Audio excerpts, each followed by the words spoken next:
Yeah, man, we are live. It is Thursday night reality check, and I am back tonight, and we are going to have a great show.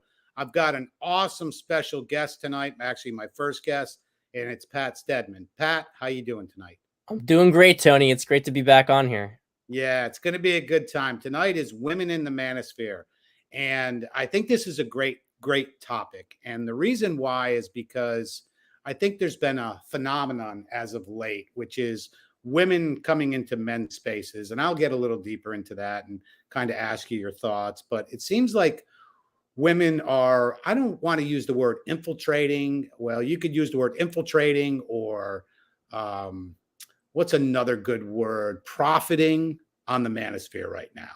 So I think that's a concern, not to just me, but a lot of other men in this space.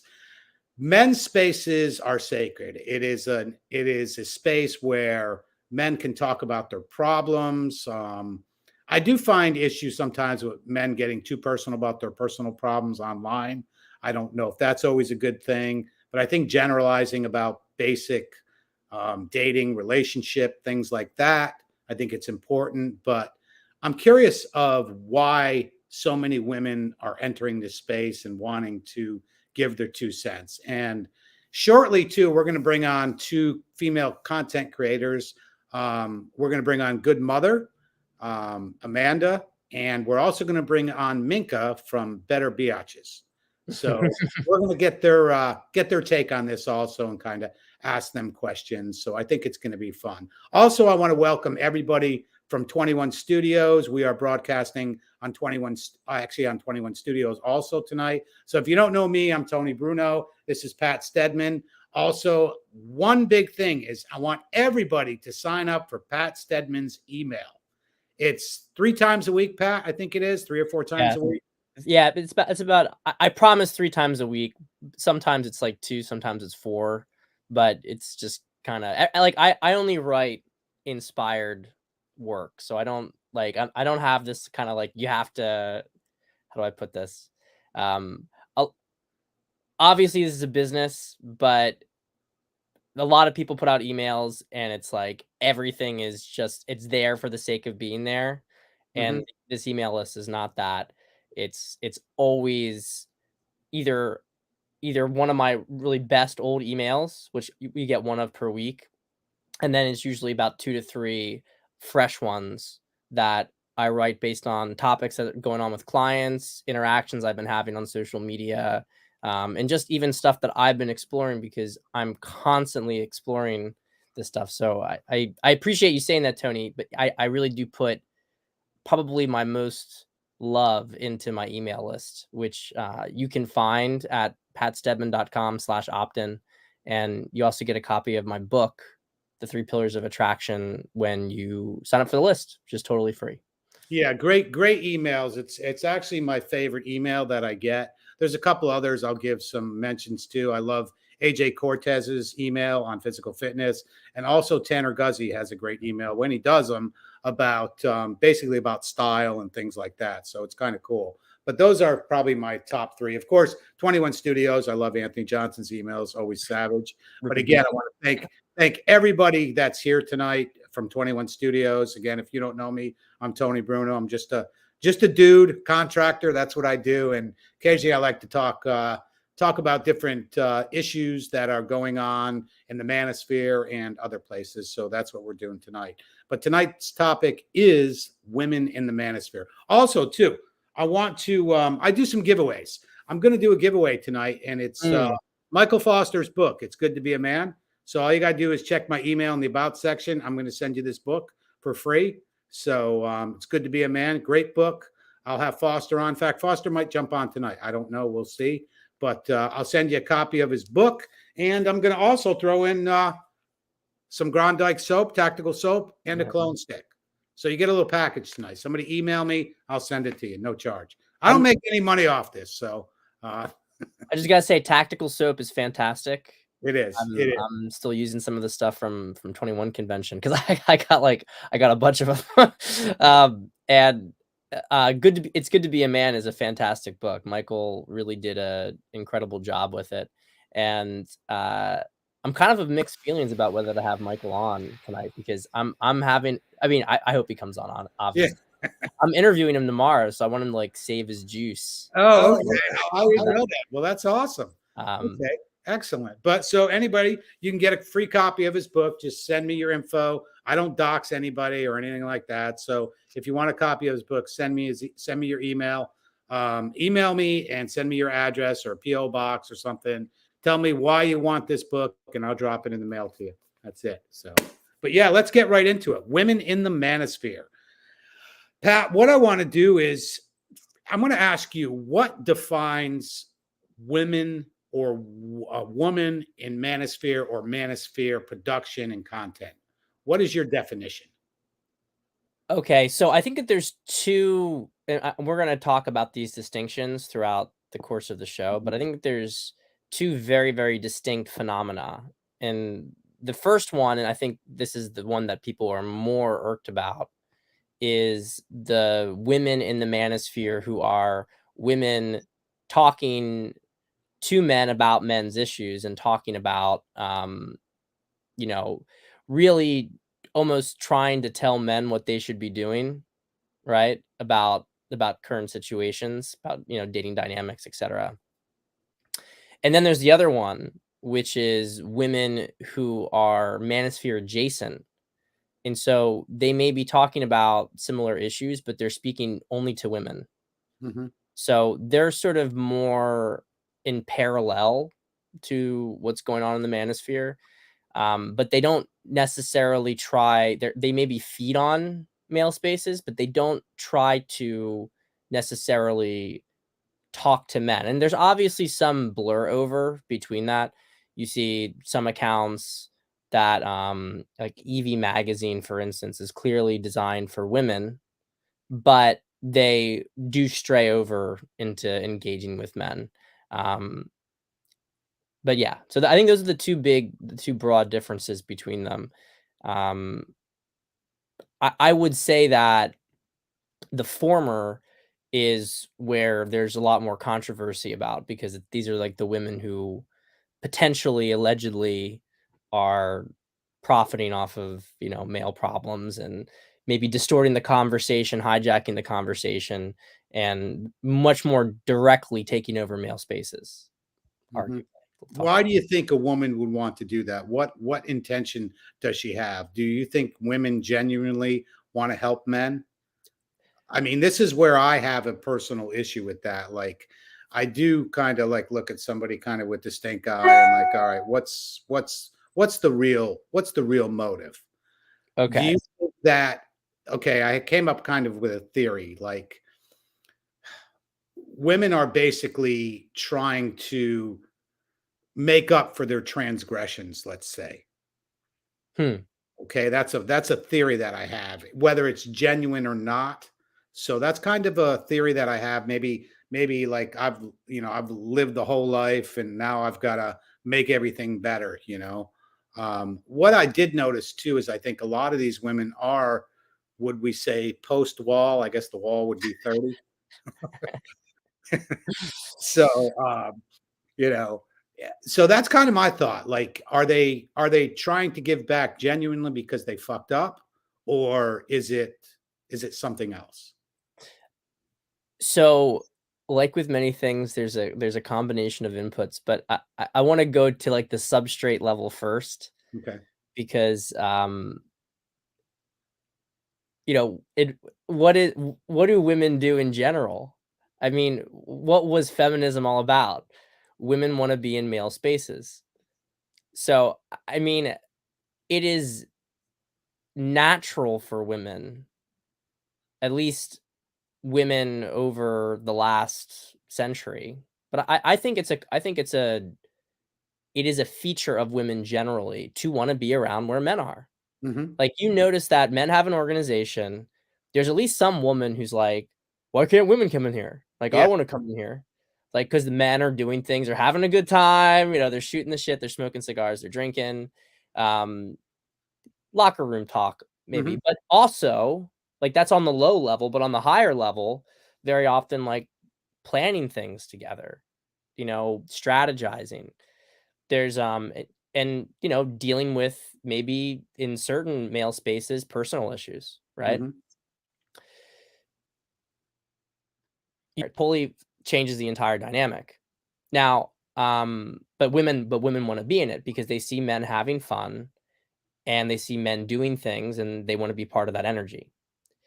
And you see this literally everywhere. There is not almost a single area that women have not gotten into that and if they haven't gotten into it, they're still complaining about not getting into it. Like for instance, um, I'm a member of an organization. I'm not going to say, but it's a chapter, and there's chapters across the country, and we're maybe the only chapter that is still male only. Now, this is an organization that goes back to the 1700s, and it and they're so pissed that they couldn't come to our branch because we just keep it men only.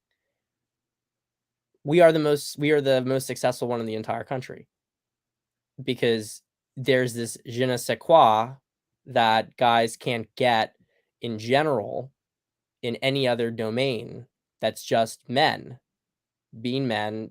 You know, I don't think every man is like this, Mhm. but if you have a group of 10 men, it is guaranteed, group of 5 men really, but a group of 10 men guaranteed one of these guys is going to change his behavior around women. Mhm.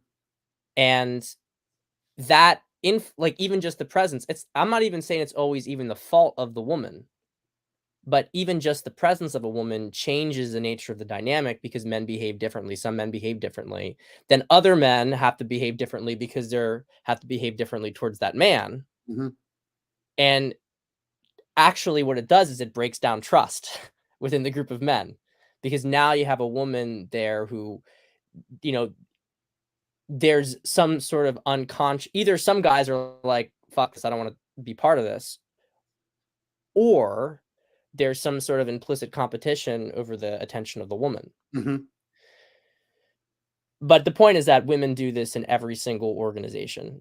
And look, I don't blame them for it. Men do have a good time. This is like a funny thing. Like you talk about wives and girlfriends.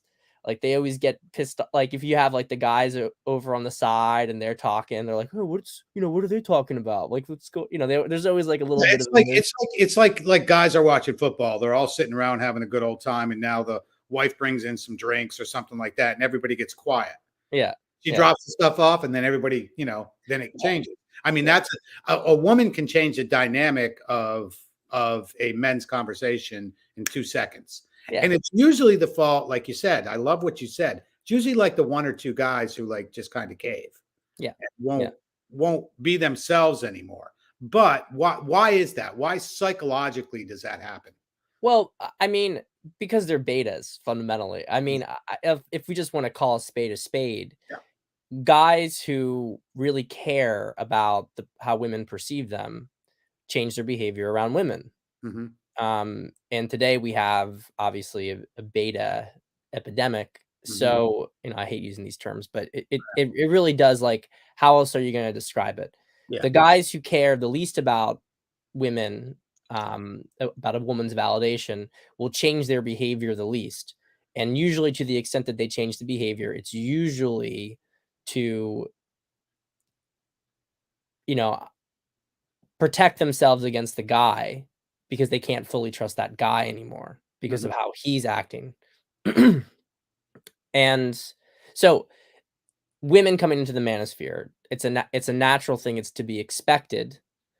And but here's the thing, it's not necessarily entirely bad.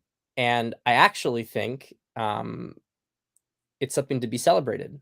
Mhm. So the reason I say that is not necessarily because it's like having women around is fantastic. Although I'm not a black and white thinker on this kind of stuff, and I do think there is value in hearing female input. No question about it. I mean, if you don't have any female input, there's things that you'll miss, especially when it comes to sexual dynamics and dating dynamics, right? Do you let me just pause you real quick. Do you think that input from women that they need is lack of it in their personal life? Could you rephrase that? What do you You mean? think the input from women, like on these streams and YouTube and stuff like that, do you think that these guys follow these women because they have lack of personal discussions with women in their own personal life? You see, you understand what I'm saying? Right. Yes. I think that that's true. I think that the real risk is this, and I think you're going to agree with this, Tony. I personally, like, I'm happy to talk to a female dating coach Mhm. to argue about certain things, to press different perspectives. I mean, I'm not anti-woman by any stretch of the imagination, and I'm very sympathetic actually to the female perspective. I think that women have a rough time out there, just like men do. They have different problems, but they, some same, but they have a lot of different problems, but doesn't mean that they're not suffering. So, and I'm very anti this sort of hardcore red pill thing, which I really is just the inverse of feminism. War of the sexes isn't good for the sexes. So just say that, like, I'm happy to have these kind of conversations with women. I think that the alarm bell is that a lot of guys have who are not remotely even there in their masculinity. They are, they are betas, let's put it that way, and they want to listen to what a woman has to say. Mhm. Now, to a certain extent, if the woman has high integrity, she maybe can use that to a certain extent to her advantage in the sense of helping the man. And but, you know, fundamentally, I I think a lot of guys get caught up in wanting to be validated by the woman. And while there are not all dating coaches are female dating coaches are predatory, like, for instance, colleague of mine, Taylor Burrows, is fantastic. She's really, like, she's a good person. She really tries to help, and I know she works with women too, but she works with a lot of guys. But a lot of female women who have come into the space are predatory, Mhm. and they're predatory financially, and they're predatory emotionally. It's a way for them to get attention. And to your point, I can think of a kind and a negative and a mean way to interpret, the how a lot of these commentators are post-wall. The kind one would be that they've had experience and maybe Okay. they've integrated a little bit more masculine energy, so they're a little bit more able to talk about these issues directly, whereas, a 20-year-old woman is not gonna know what the fuck's going on. She's just kind Mhm. of, like, out there. The less charitable way of looking at it is that this is a way that they can get a lot of attention from men when, maybe that's reduced a bit in their actual dating experience.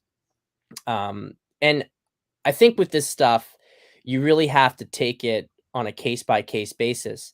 You have to, and the biggest red flag is when a woman is speaking to a man's victimhood. I think that is really the biggest red flag. Um, Explain that a little more if you would, like her. well, if a so all right, so let's broaden out for a second. There's a lot of, like, male predators in the red pill space, manosphere space. I mean, guys who are pretty much just preaching poison, i- playing to guys' victim complex, and not really doing anything to try to improve these guys' lives, just, constantly repeating theory and bullshit over and over again that makes them feel justified in being a fucking loser. I mean, that's just the basic Mhm. point about it. Yeah, in fact, everybody could watch my last 3 roast streams, and you'll see the losers that I, pointed out. Exact same thing. LARPing guys who Yeah. really don't live the life that they say they do. So So there's guys who do that, but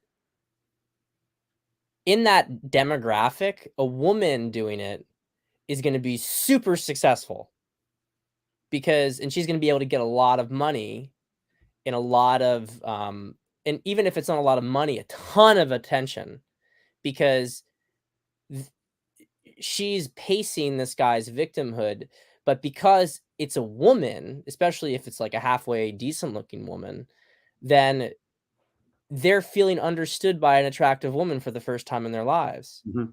And they're putty. Now they'll claim that they're not because the surface content is maybe boosting up their ego.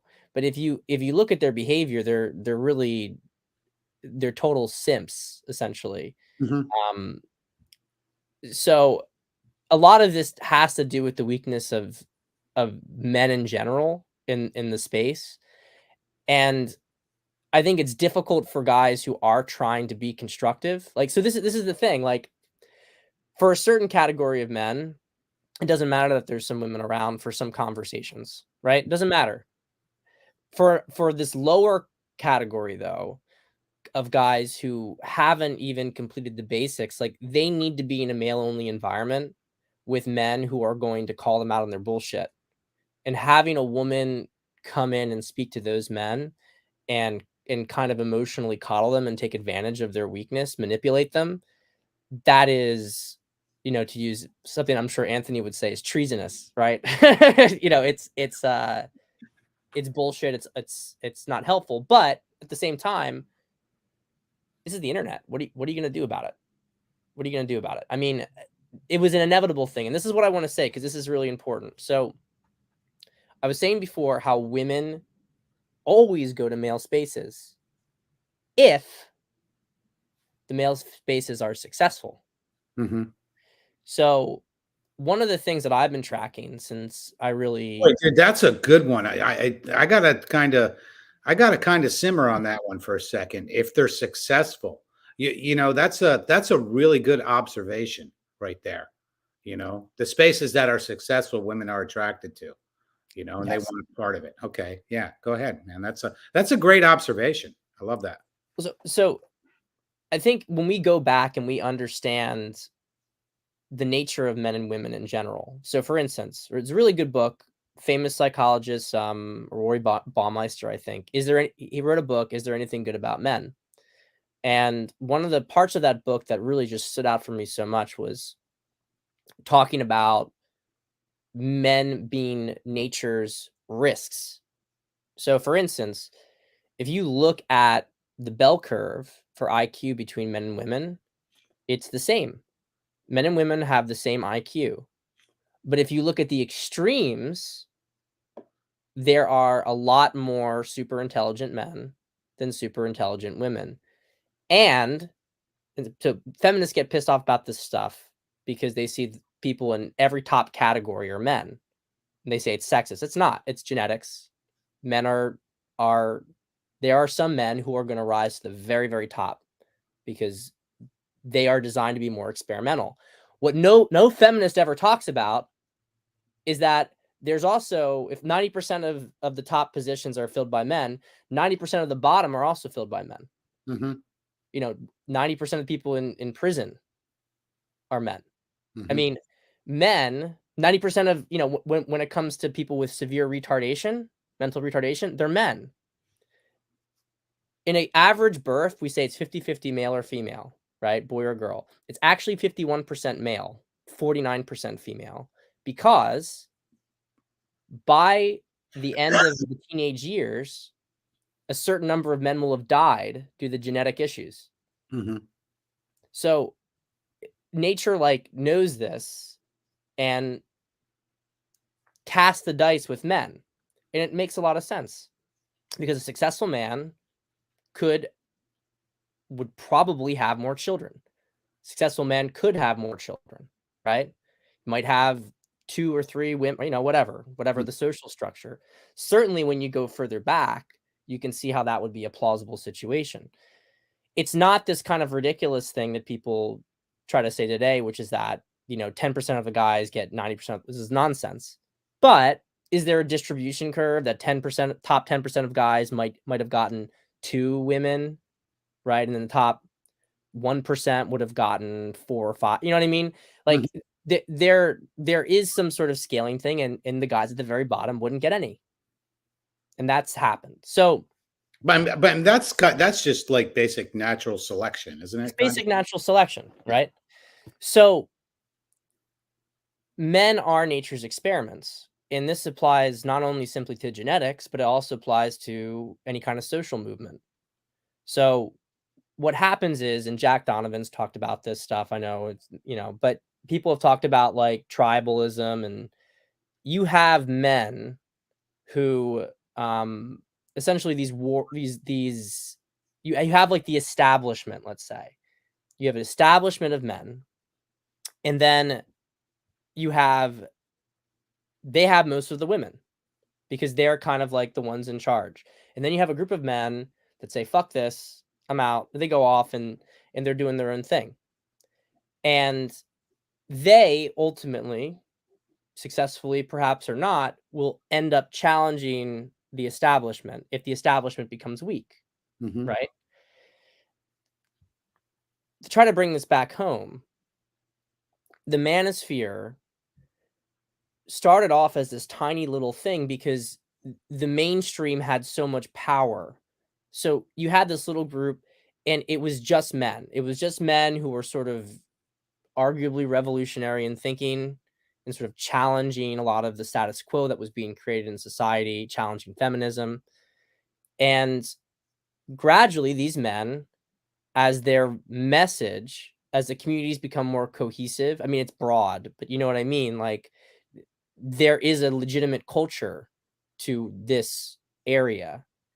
And the men that are coming out of it are becoming more successful than the men on the outside of it. Hmm. And certainly from an idea standpoint, it's having a much broader impact on culture. So what we're seeing now is women gravitating towards it because they are seeing the message, and they're seeing the men making the message, and they're like, maybe these guys are on to something, and I'm gonna join them, and I'm gonna move over to them because they look like they might be successful, and I want to get that guy. Let me go back to something you said when you said kind of like we'll talk about like the evolution of the manosphere, and maybe the evolution of the manosphere from this is just my own personal view is from when I look way back, it was more along the lines of meeting women, that kind of thing. But I Mhm, think what's the manosphere has evolved into, and you can agree or disagree with me on this one, but I've said this for a long time that the entrance ticket to the manosphere a lot of times is trauma, and I'm relating this to women now because a man that has faced trauma or has been through a horrible breakup or divorce or something like that, something that has affected them drastically, they are an easy mark, easy prey for women, mhm. period. So, and I think women do pick up on that. That's kind of I was going back a little earlier what you said. Yeah, yeah. So, I mean, 100% this stuff is going on. So, I mean, just to kind of close up this thought, like, I've been in the manosphere. I mean, I was in pickup all the way back in 2008, but really like saw it on Twitter as it developed in 2015. And back then, there was not that many women. There was like a handful, and they were kind of oddballs. They were, Mhm. and that's typical, right? You see a lot of times you'll see like a group of like, you know, nerds or geeks or something. There'll be a few guys and like maybe like a girl or two, Mhm. right? Um, because there's always some girls who are willing to like better to be, the girl in this little niche Yeah. than, to be just one of many in the bigger one.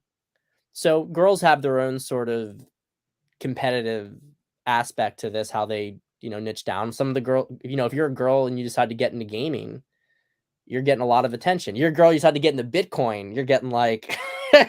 you're getting a lot of attention. Um, so the point here is that we've seen very, very rapidly. I do think Trump was part of mainstreaming this a bit, kind of pulling some of regular conservative thought into it because there was some overlap with people like Cernovich, but you really started to see it in like 2019, 2020. It's been like an exponential ride over the last, 8 years. And now I mean, if you look at the manosphere, I would say that a solid 25 to 30% of what you see come out actually comes from women. Hmm. And that is an indication that the movement of the manosphere is fundamentally successful and is going to ultimately become mainstream culture. We're winning that cultural narrative. And you're seeing it now even with the dating world, where a lot of these single women who are, totally brainwashed, they're having a really hard time finding guys who are willing to deal with their shit. And Hmm. what you're going to see happen is, like, they're under this delusion that they're still in, the mainstream, but the mainstream is really fragile. The system is very, very fragile.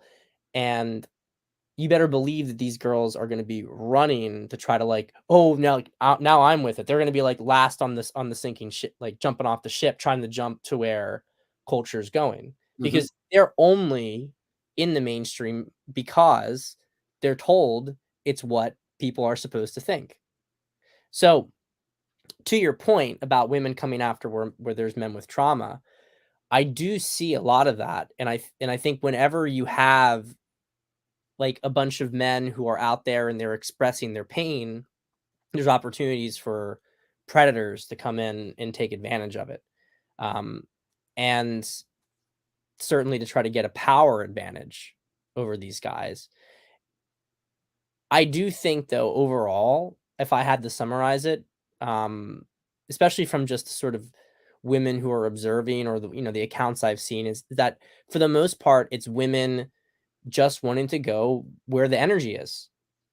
This is where the energy is. I There's never, no energy in the mainstream. I mean, what fucking conversations are they having in Cosmo? They're, like, talking about how you can, you know, shove a dildo up your ass when and how to not identify as a man or a woman. I mean, it just absolute nonsense.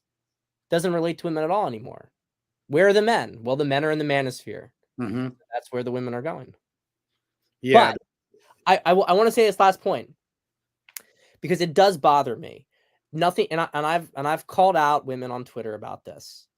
I'm very happy to have women in the conversation, in the general conversation, because it's an indication, again, of the success of the community.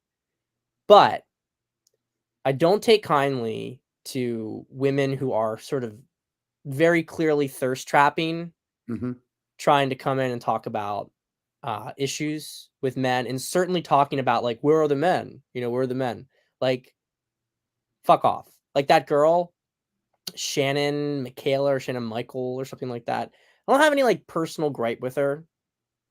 She's I mean, I do overall see these kind of girls as like a net positive. I'd rather have them on our side than not. Don't get me wrong. She was like some Australian, like, former shit lib. Um, she could do all sorts of, like, body contortions. So she's like a, relatively attractive girl, and she can, like, pull her legs behind her head. So she's out there. She talks about any kind of issue. It's like guys are like, smash, smash, smash, like button. Like, and it does kind of annoy me, and I called her out, like, maybe like a week or two ago, because she's like, why are men the way they are? I'm like, because there's women in men's spaces. Women are always in the men's spaces. That's why men are the way they are. Mhm. Um, a lot of like, I have more respect for the women who I think have respect for the idea of what the manosphere was initially created for, and they come into it with, I don't want to say, like, I don't necessarily even go so far as to say deference, Mhm. but just a simple, like, hey, I'm new here, like, like, let me listen a little bit, and, like, maybe I can add my perspective as a female, rather than like, hey, things are messed up. What happened to the guys? Like, just like, where the fuck have you been? Yeah. Like, anyway. Yeah, and I usually when I think if a woman says that, it's kind of a reflection on herself, I think is what it is. I think it's kind of the mirror being held up is what it is, you know? Yeah, 100%. And I also, I mean, I think a lot of women who have come over to the manosphere, and they admit this themselves. I used to be a feminist, and now I'm a conservative. Okay, but you still act like a feminist. Your Mhm. views changed, but your behavior towards men, to lecture men, to like need to be there talking about it. I mean, there's a meta thing, and this is what I know Anthony talks about this. He gets pissed about this even more than I do. Um, it is an annoyance because it's like, I'm glad you took the step from like a views perspective. Mhm. Now you have to observe your behavior Mhm. because that's really where things come into play. If you're just talking about it from a views perspective, I mean, this is like guys complaining about what women are doing, but then not looking at themselves and how they facilitate that sort of behavior out of women. Mhm. So I think the inclination for women to not take attention a bunch of traumatized men want to give them is also very high. Mhm. And so I give women some credit with that. Like as long if they're not thirst trapping, I Yeah, I think a lot of them are thirst trapping and they don't even know it though. I think yeah. that's an issue.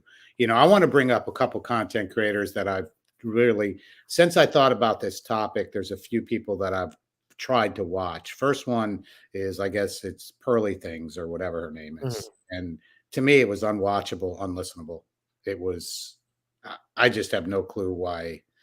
I just couldn't listen to it, to be honest. It was just, for me, it was absolutely meant nothing. I felt, and I'm just being honest. It was just poor. It was just poor. Mhm. I didn't get the. I was looking for some sort of wow factor. Okay, she's got like 1 million subs now. Like why? And I literally have never watched her before. And so over the past week, and even today, I tried to listen for like a couple minutes, and I forget what some other podcast she was on. I just kind of, and today during work, and I'm like, I can't do this. This is ruining my day. Another one is Torsha, and I don't really get anything about her either. Like zero, like nothing. Like Mhm. it's over. I have I have no clue why anybody. I don't even like. I tried. I did my best. I did my due diligence. Another one is Roma Army, which is just Oh yeah, yeah, yeah. it's just whether or not she literally like and intentionally tried to come into manosphere, but I do think that is considered manosphere content. But that is another one where I just think that with like a woman like that, it's just again to me, it's like trying to make up for her past transgressions, is what I think. I don't think there's a whole lot of value there. And there is a ton of simps in those chats and streams and comments. Again, that word, I just hate that word, but I don't know any other word that people can relate to. Yeah, I So mean, are like she looks three. like a girl you'd like bang in a club bathroom. Oh, absolutely. Absolutely. I Yeah. mean, Oh, no, she looks like nobody I'd bang at yeah, all. yeah, yeah, yeah.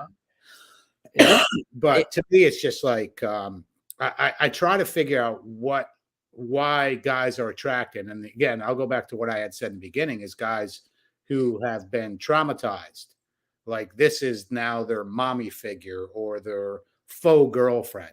So that's kind of the way I look at a lot of these type of content creators. And we're gonna have two coming on soon. Two women who are content creators. We're gonna have Minka from Better Bitches and also Good Mother's going to come on. So we're going to talk to them. We're going to talk directly to a couple women who create content, and we're going to ask them why they do it and what's their motive. And so that's coming up soon. So everybody stay tuned. yeah. So I would say that, so much of this stuff that goes on though, I do think is somewhat unconscious. I'm not saying that there isn't any conscious aspect to it but I don't usually think of this stuff as like a scheming kind of thing. I mean, super like intelligent women certainly can scheme and know how to use sex appeal and how to position themselves. But I, you know, I do think part of this is just the cost of doing business. Like when you become a successful movement, you are going to get all sorts of people bailing off the other ship. They're going to jump on your side, and a lot of them are going to be mentally unstable, or they're going to be grifters, or, you know, it's men. I think all we can really do is we need to help guys develop their own discernment to be able to see, first off, know themselves well enough to know, are you are you engaging with this person's content just because they're an attractive woman? Hmm. Like, because I mean, I've seen this on Twitter. Literally, like some account will make a tweet, usually like an anon account or something will make a tweet, and it's a great tweet. And then some girl will take the tweet and then they'll tweet it, and they'll get like 3 or 4 times the likes. Hmm. That's pretty And standard, though. I mean, it's pretty yeah. standard. It's pretty standard. But the point is that happens because guys are like, there are guys who are more inclined to like a woman's tweet, or to follow some sort of woman saying it than a man. And I think that, like, that self-awareness, like, why are you looking to women for leadership? Like, this is where we get really deep into the substrate layer of how fucked up society is. Mhm, Why are men looking to women to tell them what to do? mhm, And you realize it's not like the ideas are something, like, I'm not saying that they're nothing, but there's a fundamental feminization of men, fundamental core. And I don't think that you have it in you, Tony, but I mean, I've had to root it out of myself. I've had to see it, and every now and then I'll still see it. I'm like, fuck, where's that? Because it's been hit in us mhm, so much. So, you know, we just have to make guys more aware of how they operate. And I think that's the only way you get through it. And a lot of men are gonna, they're gonna give their money to women. They're gonna, and it's not all gonna be bad. It's not all mhm, gonna be bad, but because I do think that there's a lot of really well-meaning women. A lot of women come into this space. Maybe there's the unconscious element. Okay, this is where the energy is. They want to get into the conversation, but it doesn't mean that they're bad intentioned, and it doesn't mean that what they contribute is a net negative. I mean, you can make an argument. You can make an argument. I don't think it's necessarily a poor argument. That is it better as a stepping stone for a bunch of simps to listen to a woman tell them to stop being a pussy than it is for a bunch of guys to not listen to anybody say it because they won't listen to a guy say it. I mean, I don't like this, but I mean, it, it's kind of like, do you like, you have some female politician, like, I know Anthony, like, for instance, he's pretty big on this, but I mean, there are some female politicians who are fighting. mhm. So I get that, but I'm kind of in his camp where I will not vote for any woman for sure, office. sure, Period. I don't care if it's a Democrat or Republican. It doesn't matter to me. And if it's a woman Republican, she's not getting my vote. yeah, That's my personal decision. I'm just not. It's I the whole, I to get it. me, it's the whole boss bitch thing. I So I I get it. I get it. yeah. I really do get it. I mean, I don't do that, but I get it. Like, I'm pragmatic at this point. I feel like I have to be pragmatic with it and kind of, Mhm, but but there anyway. I mean, so this is kind of like the women in the manosphere situation. I think you get a lot of it, but just to talk about the other half of this, which is the femisphere.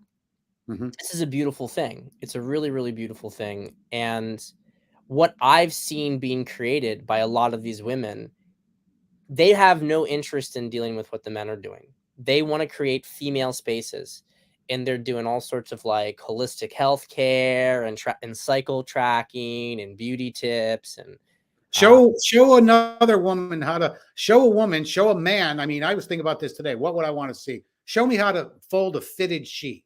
yeah, Okay. Like, I fold a fitted sheet and it's a ball of whatever. yeah, You yeah, yeah. Yeah, anybody that doesn't know what a fitted sheet, that's your sheet that goes over your mattress. It's got the elastic on it. Like, how do you fold that? I I don't guess know how to do it. I don't know how to do it. You know what, women, if you're watching, show us how to do that. Not just show us, show other women. Like, Yeah. I've seen some of these great channels that, like, it'll show women how to cook. It'll show women how to, whether it be iron a pair of pants. And that might sound just like really boring stuff, but that's things that I think women nowadays need to learn to know how to do, especially women that have been divorced and are looking for a man. Like, you might want to learn how to do some of that stuff. And it's not belittling to women. You No. know what I mean? It's not. It's something that I think as a woman, that's part of nurturing and taking care of your man.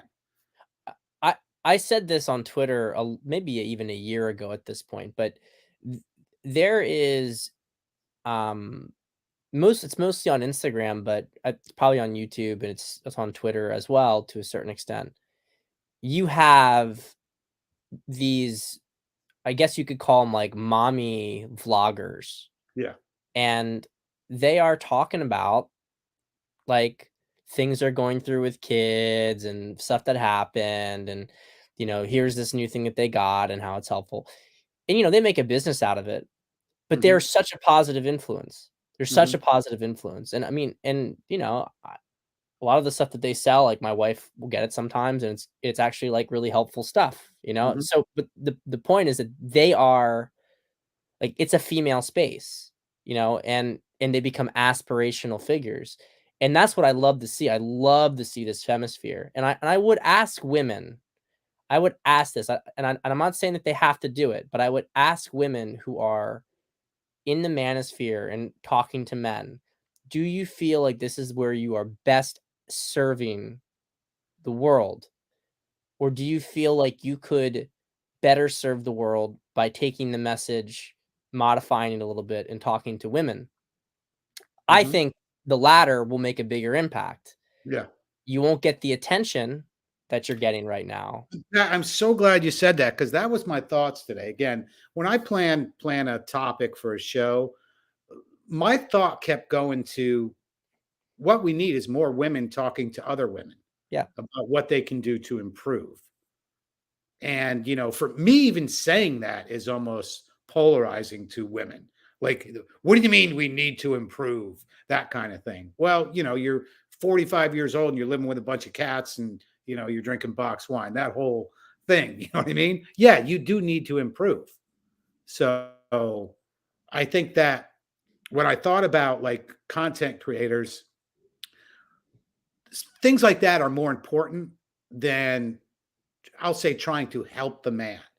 Yeah. Okay.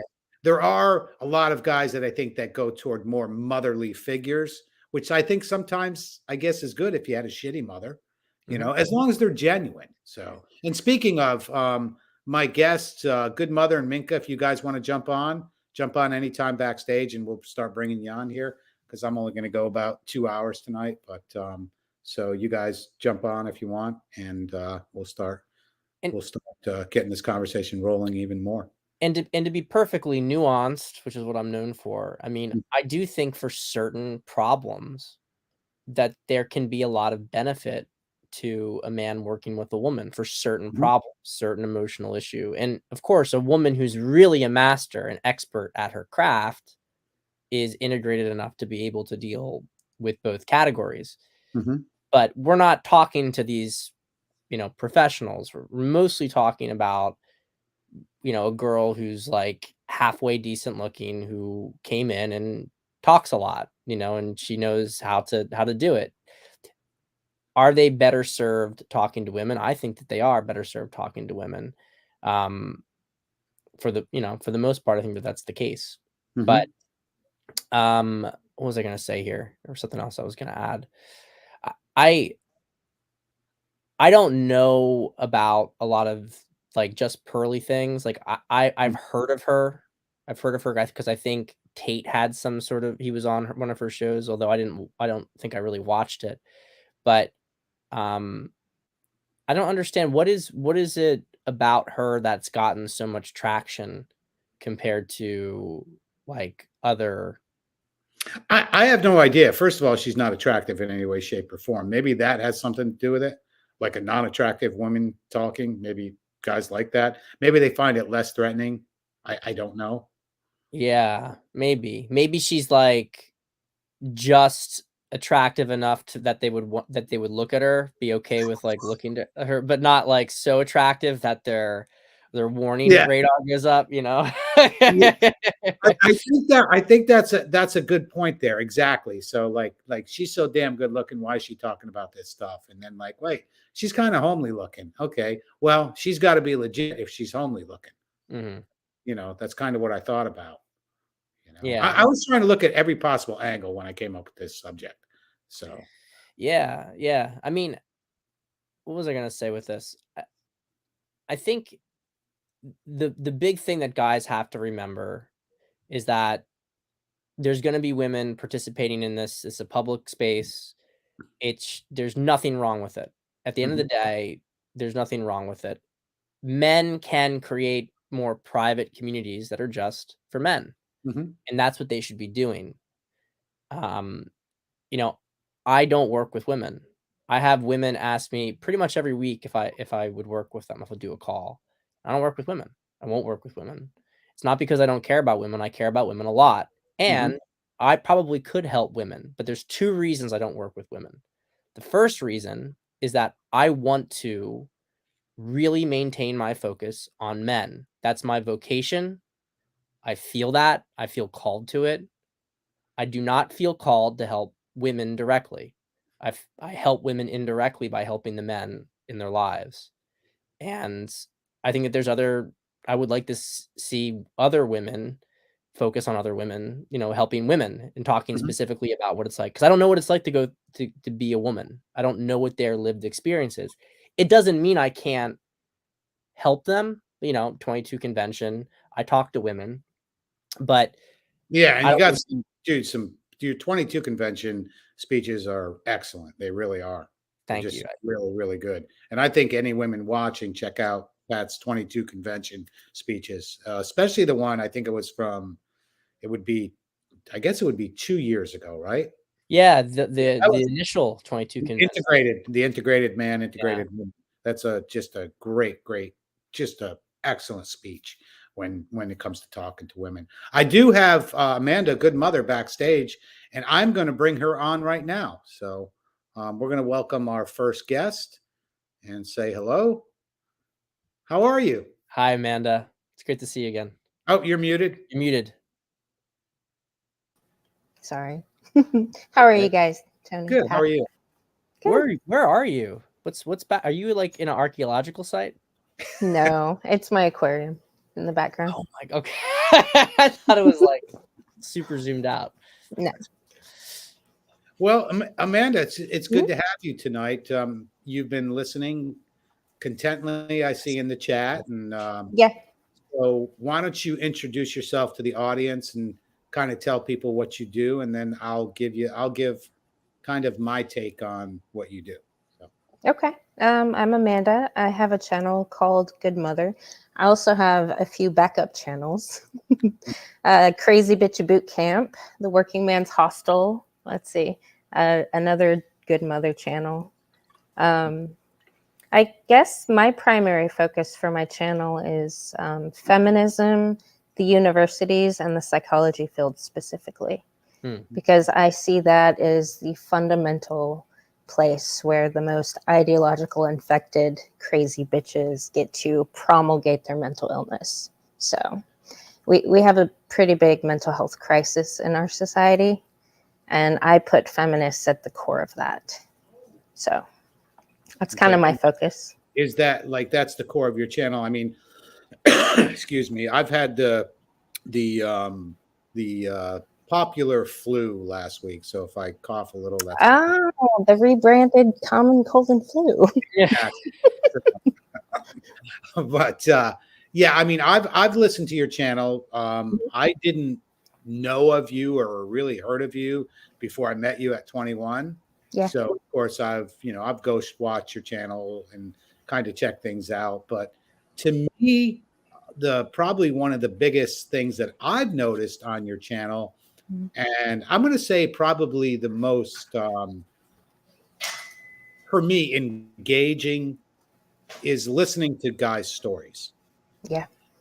I do think you bring some guys on that have some, God, I hate saying sad stories, but just like really rough, Awful.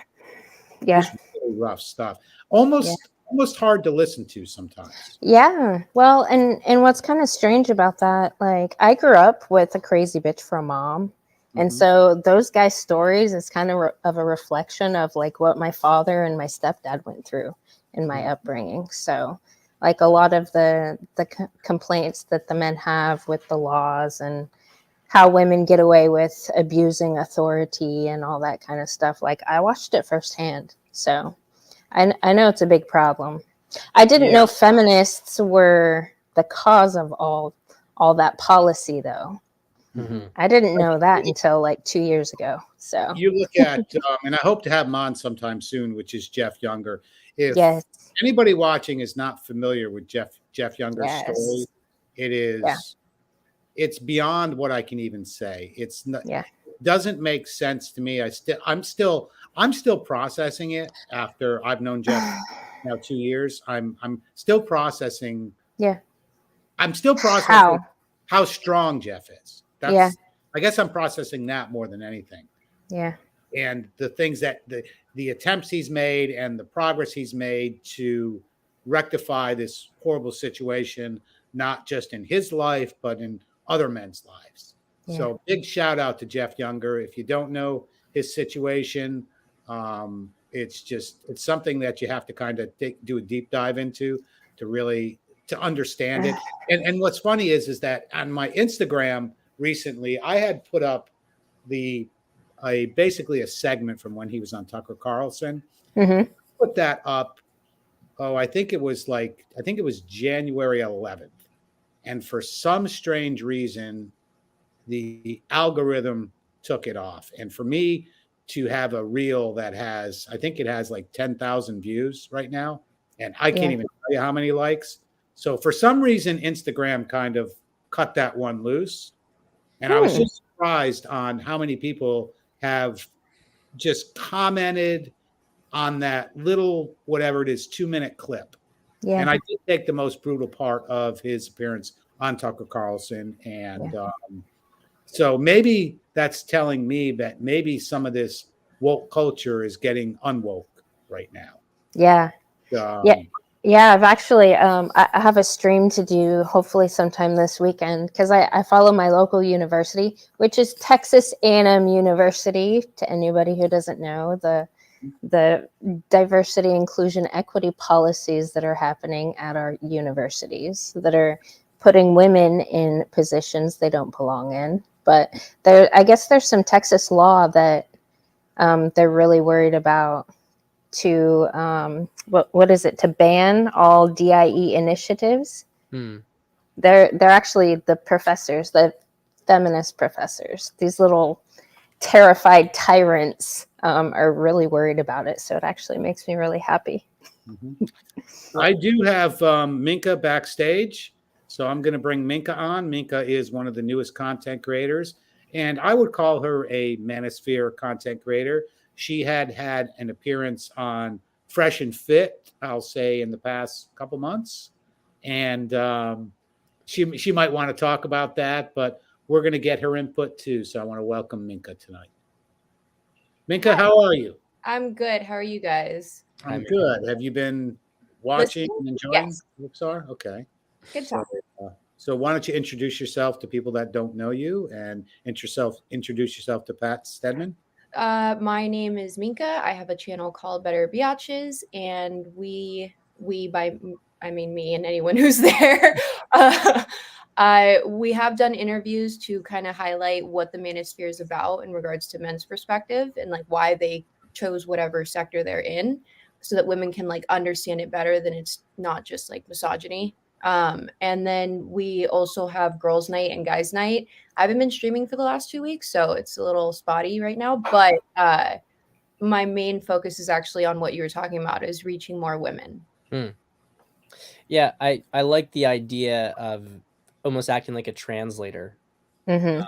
for women. Yeah, that's kind of what it's been. It's been wild. Yeah. Yeah, because there's women that Minka can talk to that won't even come near me. Like Yeah. there's so many women that are terrified of me. And so they're kind of drawn to her. And something that I wanted to touch base with her on later, because I've been watching the Davos things. Yeah, all the conventions they have at Davos. Forum. Yeah. So all the feminists, I sat through all of them, and a running theme is you can't be what you can't see. That's why they're trying to put so many women in positions of power. And I think that speaks to kind of what Minka's trying to do too, is she tends to attract women that I guess look like her, because that seems to be what a lot of these group identitarians identify with, I guess. Yeah. People that look like them. So I think it's helpful to have a translator, somebody that they feel comfortable talking to. I want to ask both Amanda and Minka the same question. Who is? We'll start with Amanda. Who is your target audience? And then I'm going to let Pat ask some questions right after this one. Who is your target audience? And then I want to go to Minka and ask her the same thing. Your target audience, not who follows you, but your actual target audience. My target audience, I think, are people in positions that don't feel that they can speak up. Like in my community where I live, the majority of my clients are people that work at the university. Mm-hmm. And so they can't speak up about stuff, or they feel that they can't speak up. Mm-hmm. I mean, there's been stuff that has happened that, they've had to sacrifice bits and pieces of their integrity to keep their damn job. So they're a little more hesitant to actually speak up when they see something's wrong. So my target audience is people that work in those positions. I'm trying to accumulate a lot of the same stuff and try to give them a little more motivation to, do the right damn thing, instead of letting these bullshit policies ruin every institution. So you're working your channel also in your personal life is kind of what you're yes. Saying. Yeah. Okay, cool. Right on. And then let's go to Minka. What is your ideal target audience that you want to attract? Is it men? Is it women? Is it both? It's both. It's both. So it's weird because I can't fully have the dialogue without the men there, if that makes sense. My target audience is women. I want to have the discussion with women, but when it comes to having the discussion, what I'm finding is that it's better when I'm in the middle and there's a man and a woman. So it's the guys that really were like the people that woke me up. So like, my story's a little weird because it's like I found the guys like snap me into reality of like, oh, I'm not a victim. It is easy. And then I met Good Mother, and then Good Mother really woke me up to like the laws and the regulations and stuff that are against men. And so I've learned a tremendous amount, but now it's about dialogue. So where men continue to say, what is it, the word? Not just lead me. Submit. There you go. A lot of women have a problem with the word submission and servitude, right? Which is the word that a lot of the red pill guys like to use. And we had one where Uncle Guns was explaining something about traditional values, and he was talking about those words, and so was Caduceus from the Vital Message. And I stopped the whole thing, and I was like, if he were paying all the bills, doing everything, protecting you, making sure the kids are okay, disciplining everything, your life, you don't have to worry about like if you're going to eat or where you're going to live. If he said, hey, if I have a job opportunity making more, do you trust me to lead our family? All the women said, yeah, I could see that. But when you only say, are you going to submit? Do you have a servitude attitude? It's very off-putting to anyone. If you tell a man, hey, are you going to like worship me and like believe me it's like any guy would be like, nah, you know what I mean? So when we change the words to really mean what the guys are trying to say to the women that don't understand it, it's like guy language and girl language. It's fun. Mhm. Okay. Yeah, and And then, yeah, I just let's wanted to add, You said talk a lot. just wanted to jump in with something here, and not to necessarily take it in any kind of like religious direction, but I think it's at least relevant when understanding a lot of the substrate. When this whole idea of a woman submitting to a man, it became this big trigger. But if you actually go back to the root of it, I think it's in Ephesians. I was at a Right. wedding a few weeks ago. The man is supposed to submit to God. Right. So it's not like, I think that feminists really took that and then they manipulated it that this is about a man having control over a woman, Slavery. where it's really like both of them are submitting. Yeah. Right. The man has to take on a certain level of responsibility and surrender of his own will in order to properly lead a family. Well, and that's again, like any which way you go around in regards to religion, there's a lot of different ways you go. I mean, even with like what is it? Allah says men are not supposed to take money from women, that men are supposed to provide and protect. If a woman works, she does not add to the family household, right? That's her money, right? Yeah. It's just really funny when you use religion, there's a lot of like clarity. But it is very much that word was demonized. And so when you change it to trust, like, would you be able to blindly trust this person if they're taking care of everything? Every woman I talk to says yes. Mm-hmm. It's the same thing. It's like, all right, you say it's going to be that way. Okay, it's going to be that way. Damn it. Like, somewhere like, you'll on, submit. It's like, wait. yeah, and the other thing too is that women have gone very far away from the power that we actually have, right? And I say this in traditional roles. Good. So I had my mom interview me because there's a lot of like, you can't understand me without understanding my mom first. Yeah. By I the like way, your mom. by the way, good mother, my mom was like, I really am thinking I should have arranged marriaged you, because I knew it. and she like broke it down to a way that was like, damn, mom, that makes sense. Right.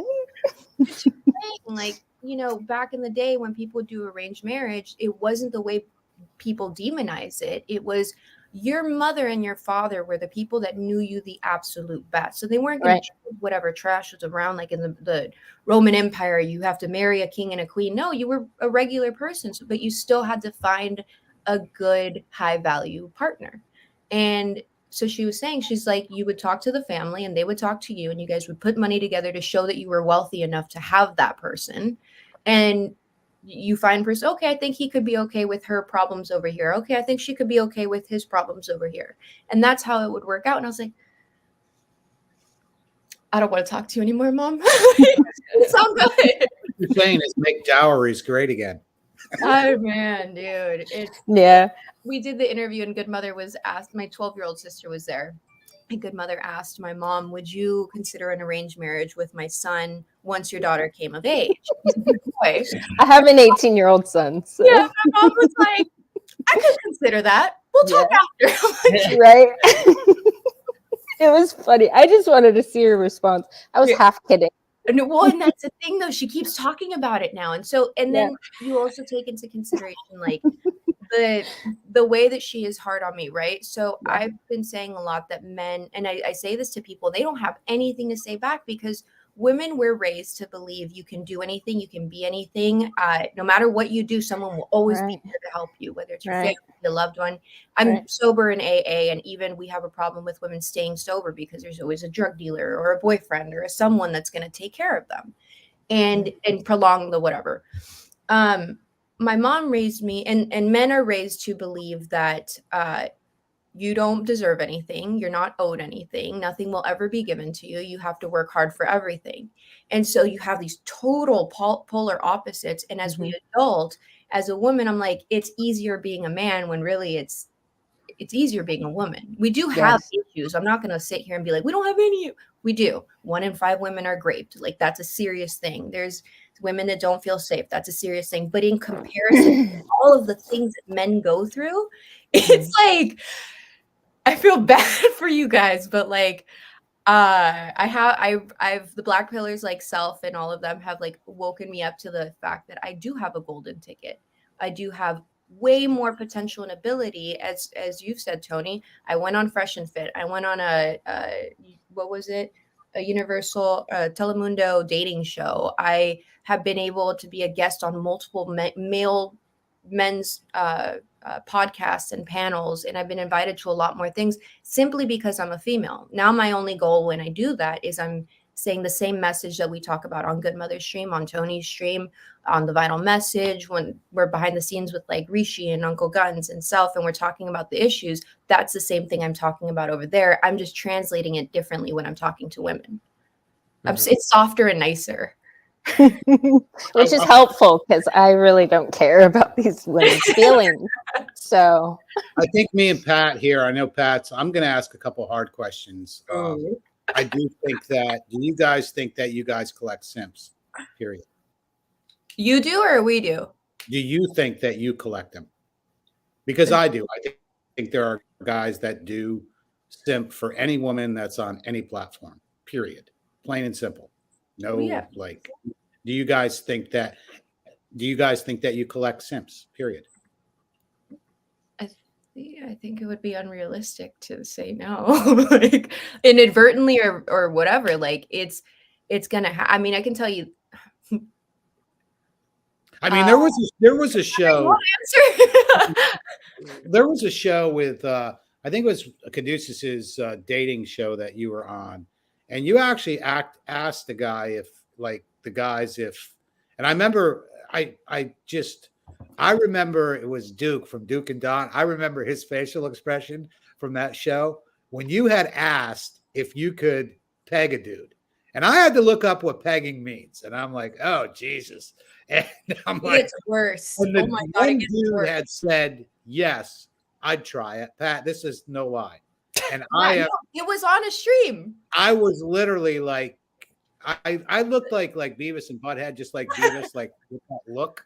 Like, did this guy really say that in front of so thousands of people can see that? And to me, that is the ultimate collection of a simp right there. Like, so well, I got to go to Pat on this one. I don't know what to say. I don't know what to say. Let's clarify that. Quote Eric Demonstratum, right? It was on the Black Pill Bachelorette. And it's on the Vital Messages show. It's really fun because we'll have one girl contesting and it'll be several men contesting for her, right? It's a dating show.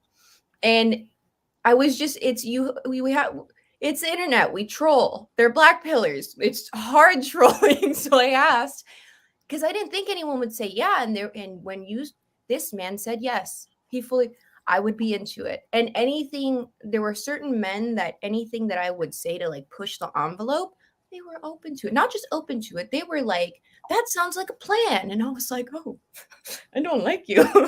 But so yeah, inadvertently or vertently, like I think it's a part of the whatever you call it, that there are simps. There are going to be men that are going to feel paid attention to when they haven't been paid attention to in a long time, understood, like you said.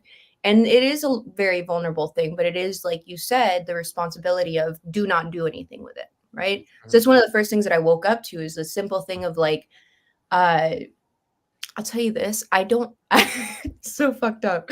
I haven't taken out my trash in years, like years. I'm talking like probably 7 years. I have not taken out my trash. My neighbor takes out my trash every single, and they bring it back. And it was never even a dialogue. It was just, they kept seeing me like, oh, I forgot the trash. Oh, I forgot the trash. And I'm a single female.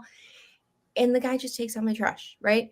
It is as simple as that, because the way that our men have been brought up is to want to protect women, is to want to help women, is to want to pay attention to women. That is, like you said, women wanting to be where the men are. Where are the men? Where are the men? It's very, very similar. It's just the responsibility of don't do anything with it. So I've had DMs from guys leading with their wallet and all sorts of things. I don't even acknowledge it. Mm-hmm. It's or I'll say something like, you're a dumbass for leading with your wallet. This is why you're going to get into trouble. Like, but yeah. I want to go to Amanda on this question. Amanda, do you think you collect simps? Because I've seen your streams and I've seen some of the comments and it's like, geez, wow. Which comments though? if you're talking about Lawrence trolling Alice comments, those No, are different than. just typical comments. I might look at. I can tell you this. I can look at things through a different lens, I think, than a lot of people. So Yeah. when I do occasionally like look in there, and it's like, whoa, okay, there's some simping going on there. Yeah, we can see it. It doesn't have to be super on the nose. Yeah. I can tell you something else though that's going to change it a little bit, because I had the same thing and I talked to Good Mother about it. It was like, first of all, I didn't know everyone was scared of Good Mother. I really like her. And one of the things that I first noticed was, I was like, this lady's got a bunch of simps. They're all just like, good mother, good mother, good mother, right? And I think that's what you're kind of touching on, right? Maybe, guys?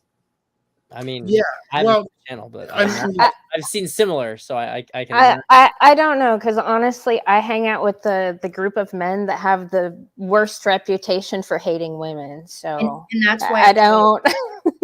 I Because- don't believe that I collect simps on my channel. I mean, when we do streams, it's like I have a focus, a topic, something that I saw that I want to dissect. There's men from all over the world that come to my channel to discuss issues. We don't talk about dating. Like, I mean, because the majority of the guys that join in on the conversation identify with MGTOW. So it's like no date, no cohabitation, no relationship, whatever. So it's like, if they have something to contribute to the topic at hand, they contribute. There's a few guys that will troll a couple of the crazy bitches, though, that psycho watch my channel. Mm-hmm. And they'll make comments because, like, one specifically, she will psycho watch and like take screenshots and then post it on her channel, and it's ridiculous, but he does it just for her. Yeah, but I do see, like I said, Lawrence, you're getting a male perspective, somebody who's looking from the outside in and saying, okay, that was a very simpy comment. And I don't want to say just it might be a compliment to you or things like that, but in this YouTube world, comments and especially the chat, a lot of times things are said to get your attention, and your attention specifically. Okay, that's whether it's Amanda or Minka or whoever.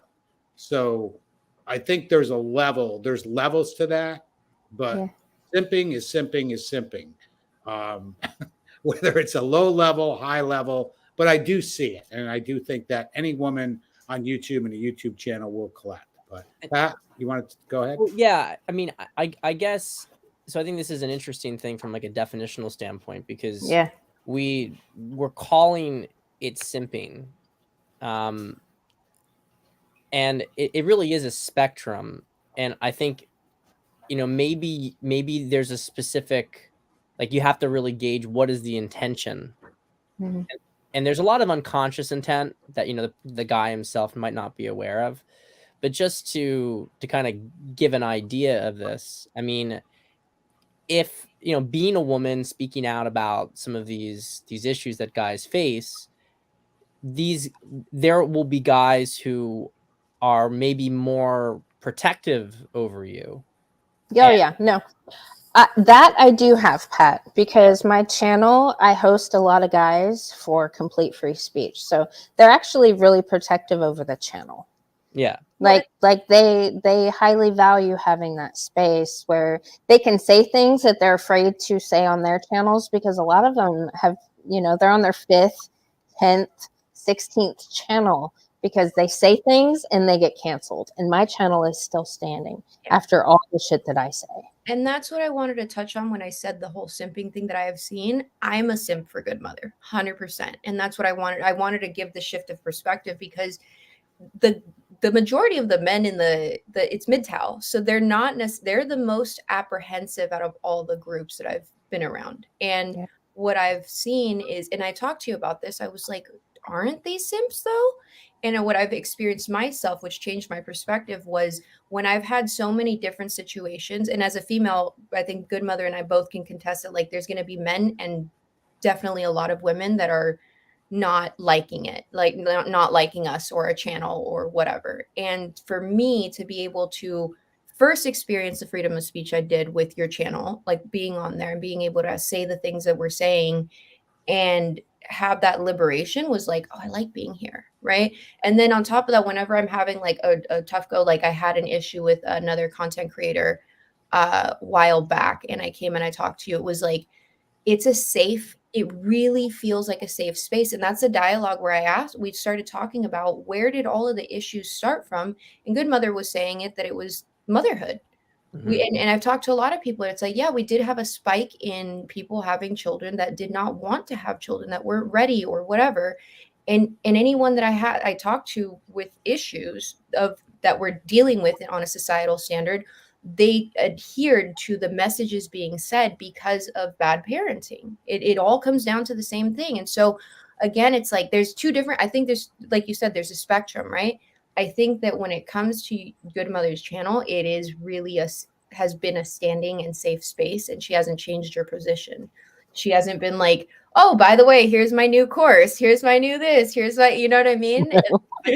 I think this is the real line, is so a guy is protective, or a guy is, you know, sends supportive, encouraging words, but if he needn't be doing that, and you know, he'll say that even his intention is just pure to support, to protect, whatever. There's nothing, it's clean, right? The question comes in is, if either of you were to start to message him privately, start to express your own interest in that individual, right, how would he then take it?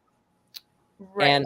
And I think for a lot of guys, more guys than would be prepared to admit, but you could reveal it from them if you were, I definitely don't do it, but you could, if you were to manipulate them, right, by pretending to be interested, you could draw out that these guys would be interested. These guys, like, there might be a barrier, they might not trust it at first, but they'd eventually be interested. And that's how you can kind of see, like, how clean is it actually. And look, right, male-female dynamics are not clean, and they're never going to be completely clean. And that's the whole idea of this conversation about male spaces and female spaces and the crossover, because you can't have a clean dynamic. I mean, like in combat units, it's incredible that they are trying to introduce women in the combat units. I mean, that is a way to completely destroy a military unit, because the group can no longer operate as a team. Right.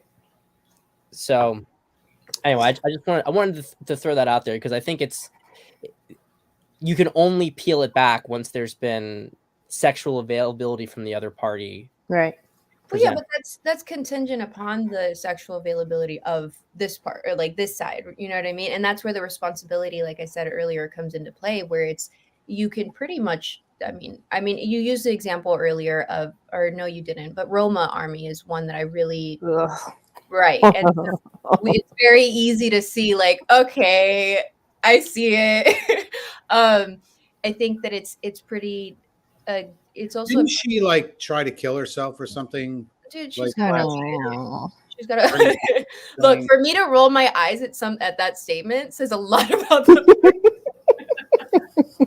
it's like that Spanish girl who, like, can't pronounce things.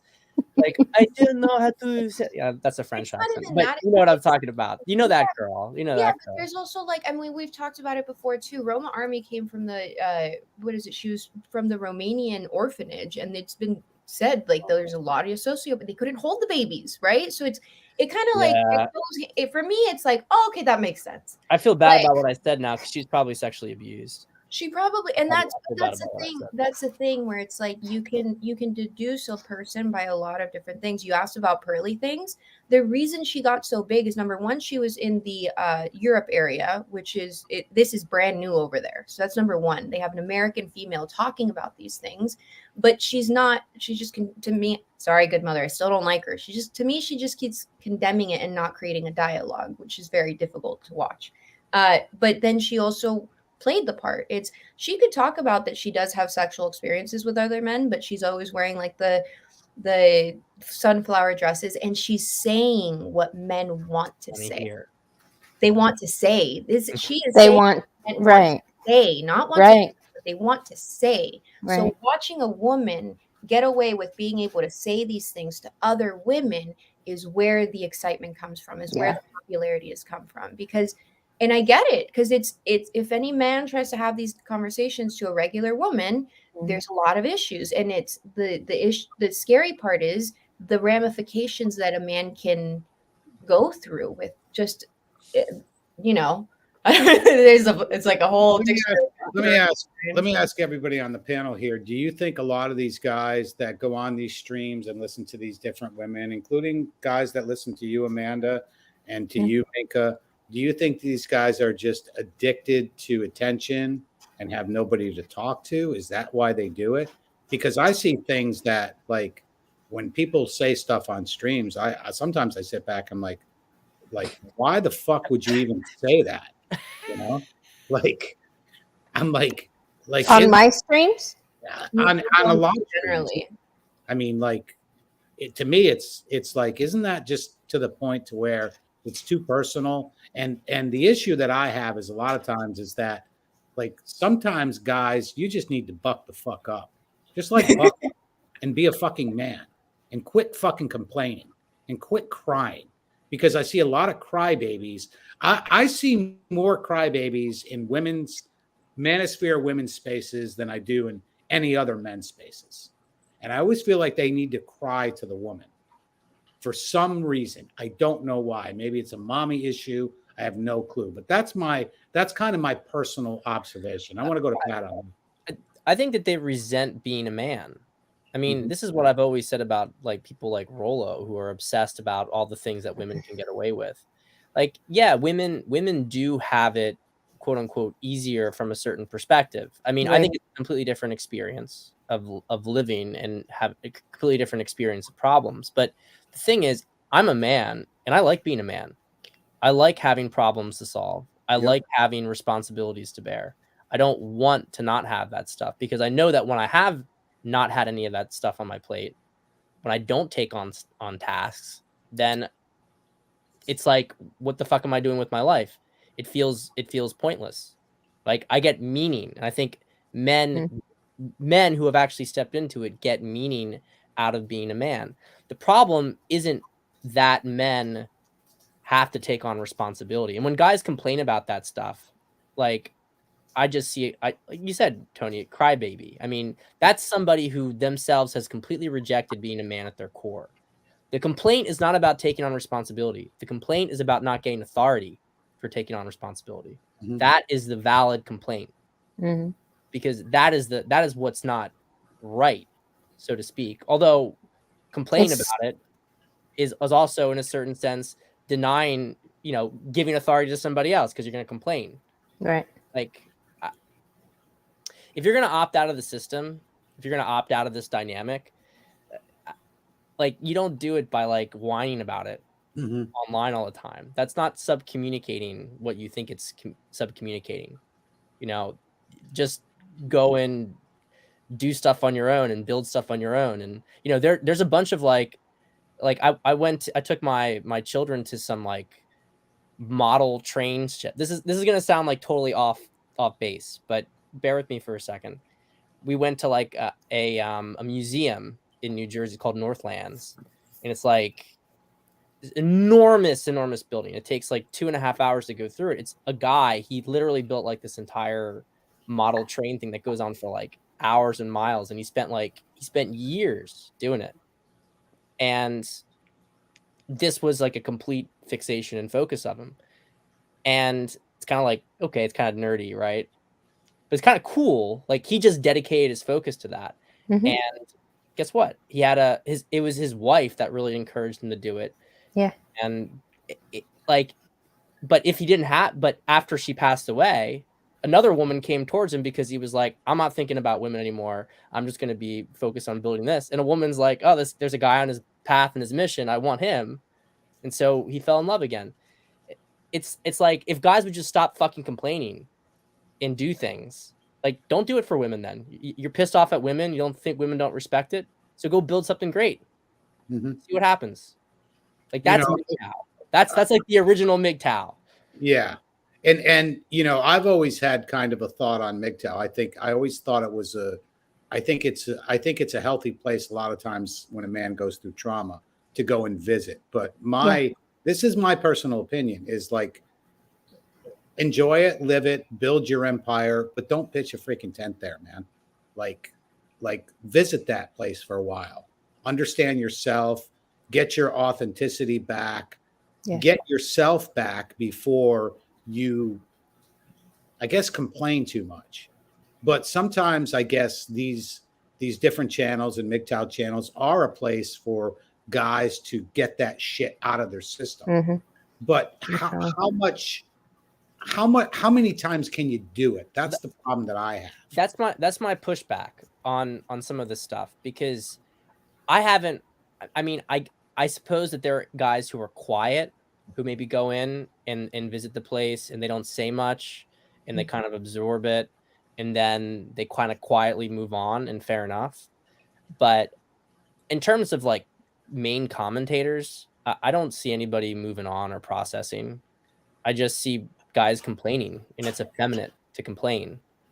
So I don't, you know, when I work with clients, some of them have bitterness, and that's okay. And I'm happy I hold a space for them to be bitter and to process it and to empathize, and then also to deconstruct, right? Like, you know, I understand why you have this resentment. It's, you know, it's how it's justified. And also here's how it's holding you back.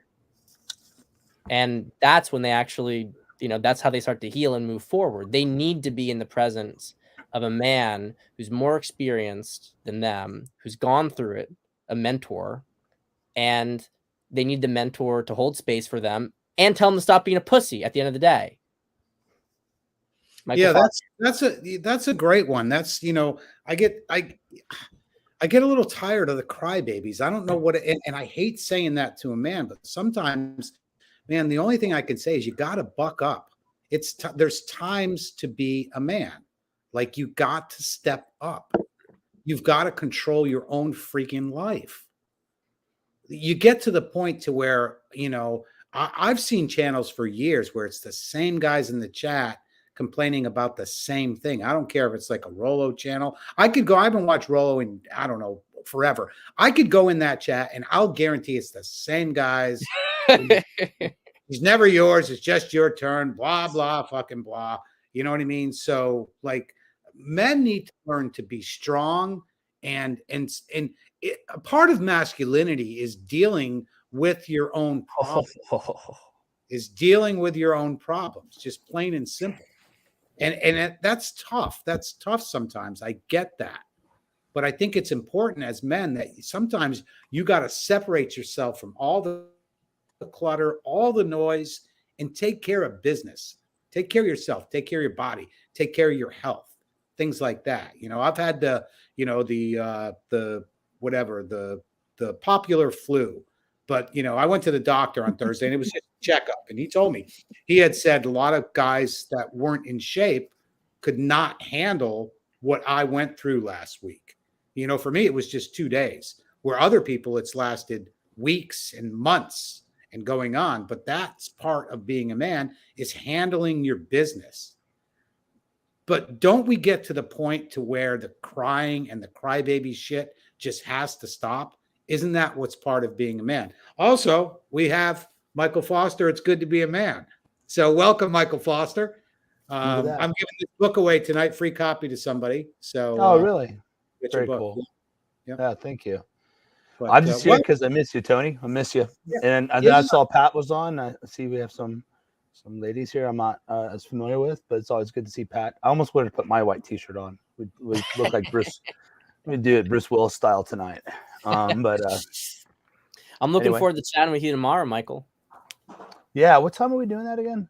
3:30 Eastern. 3:30. So that's still good. We'll figure it out off. Yeah, no, it's perfect. That'd be great. I was like, I had an alarm. I had an alarm set on my phone, and it said, "Figure out who I'm doing that interview with tomorrow." I'm not even joking. I was like, I think it's Pat Stedman, but I got to go look at my notes. But Thank you. I want to welcome you, Michael Foster. This is a great treat that you're jumping on tonight again. We're broadcasting not only on my channel but on 21 Studios, so a lot of people are familiar with you on 21 Studios. But I do want you had met Amanda at 21, but I do want to introduce you to Minka. That's right. And what is your name again? Minka. Minka. Nice to meet you, Yeah. Minka. Nice to meet you too. So our topic is women in the manosphere. I just want to go straight to Michael Foster and get your thoughts on that.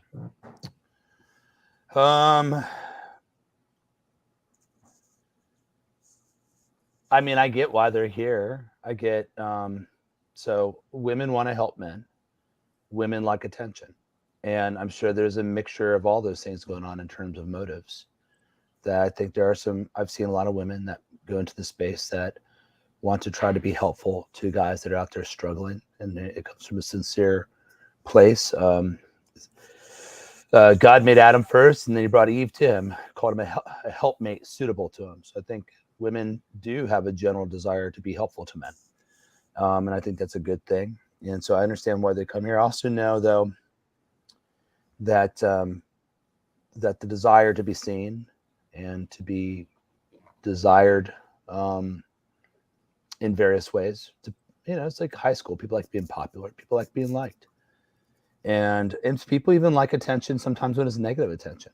And so if you're a woman that starts up a channel speaking to the topics that, you could just take the exact same topics that have been done on any manosphere channel and do it as a woman, and you'll get a lot of attention. It'll be a mixed attention. It won't all be good. There'll be some really nasty guys saying some really nasty things. And then there'll be guys that will kind of be disgusting because they're such suck-ups, right? And kind of, begging for your affirmation. I don't know. I think it'd be really hard as a woman in this space to bring effective change and to help guys. I'm not saying it's impossible, and I'm not saying that the only motive is to be seen. I don't think that's true. I think that can be true as men as well. Just think it's a really difficult place to accomplish anything good as a woman. And so I don't know. Those are my thoughts. They're not super deep thoughts. Here's what I'll say. If you're a really talented gamer and you start a Twitch account and you're a dude, you'll get some followers. If you're okay gamer and a good looking woman, you'll get a lot of followers on Twitch. It's just a fact. It's like everyone knows this is how it plays out. And so I think they'll get a lot of, I don't know about you guys, Amanda, I don't know if you have a channel or not. I feel like you do, right? Or are you just active in the space? I have a channel. My focus is feminist universities and psychology field, though. I mean, okay. The only reason so it's adjacent to the manosphere. Yeah, right? I wouldn't call myself a manosphere channel because there's people from all different spheres that come to my channel to discuss topics about our society. So Are there fish moving around you? Am I tripping out? Yeah, they're fish. They're goldfish. I honestly think it was like, because now you can kind of see it really clearly with the goldfish. Before it was just like the black one or something. I thought that you were, because I've been to museums like this before where they have like Roman ruins underground, and I thought that was like a person walking around. I'm like, what on earth? I was trying to figure out what's going down myself. I was like, man, Goldfish. I should all always trip out on your background. It's like, I what is know. that? It's really cool. It's really cool, but I just had no idea. Like then I saw like, oh, there are fish there. Okay, I'm like, Yeah. Now, Mika, what's your channel on? I think Amanda's channel, I'm just going to give my take on it. I think Amanda is kind of, I'll say, leading the charge on the woman's fight against feminism. Is that a good take on your channel? I mean, I don't know. I think because I'm so offensive towards the very fragile feelings of crazy bitches, that I feel like my channel is a crazy bitch free zone that people can actually have logical discussions. Like, because I notice discussions that happen all over, there's a lot of people that get involved that derail it or cause chaos or anything like that. And it's like women that are mean to do harm to men specifically, stay away from my channel. Mhm. So I send them her a way. lot of, huh?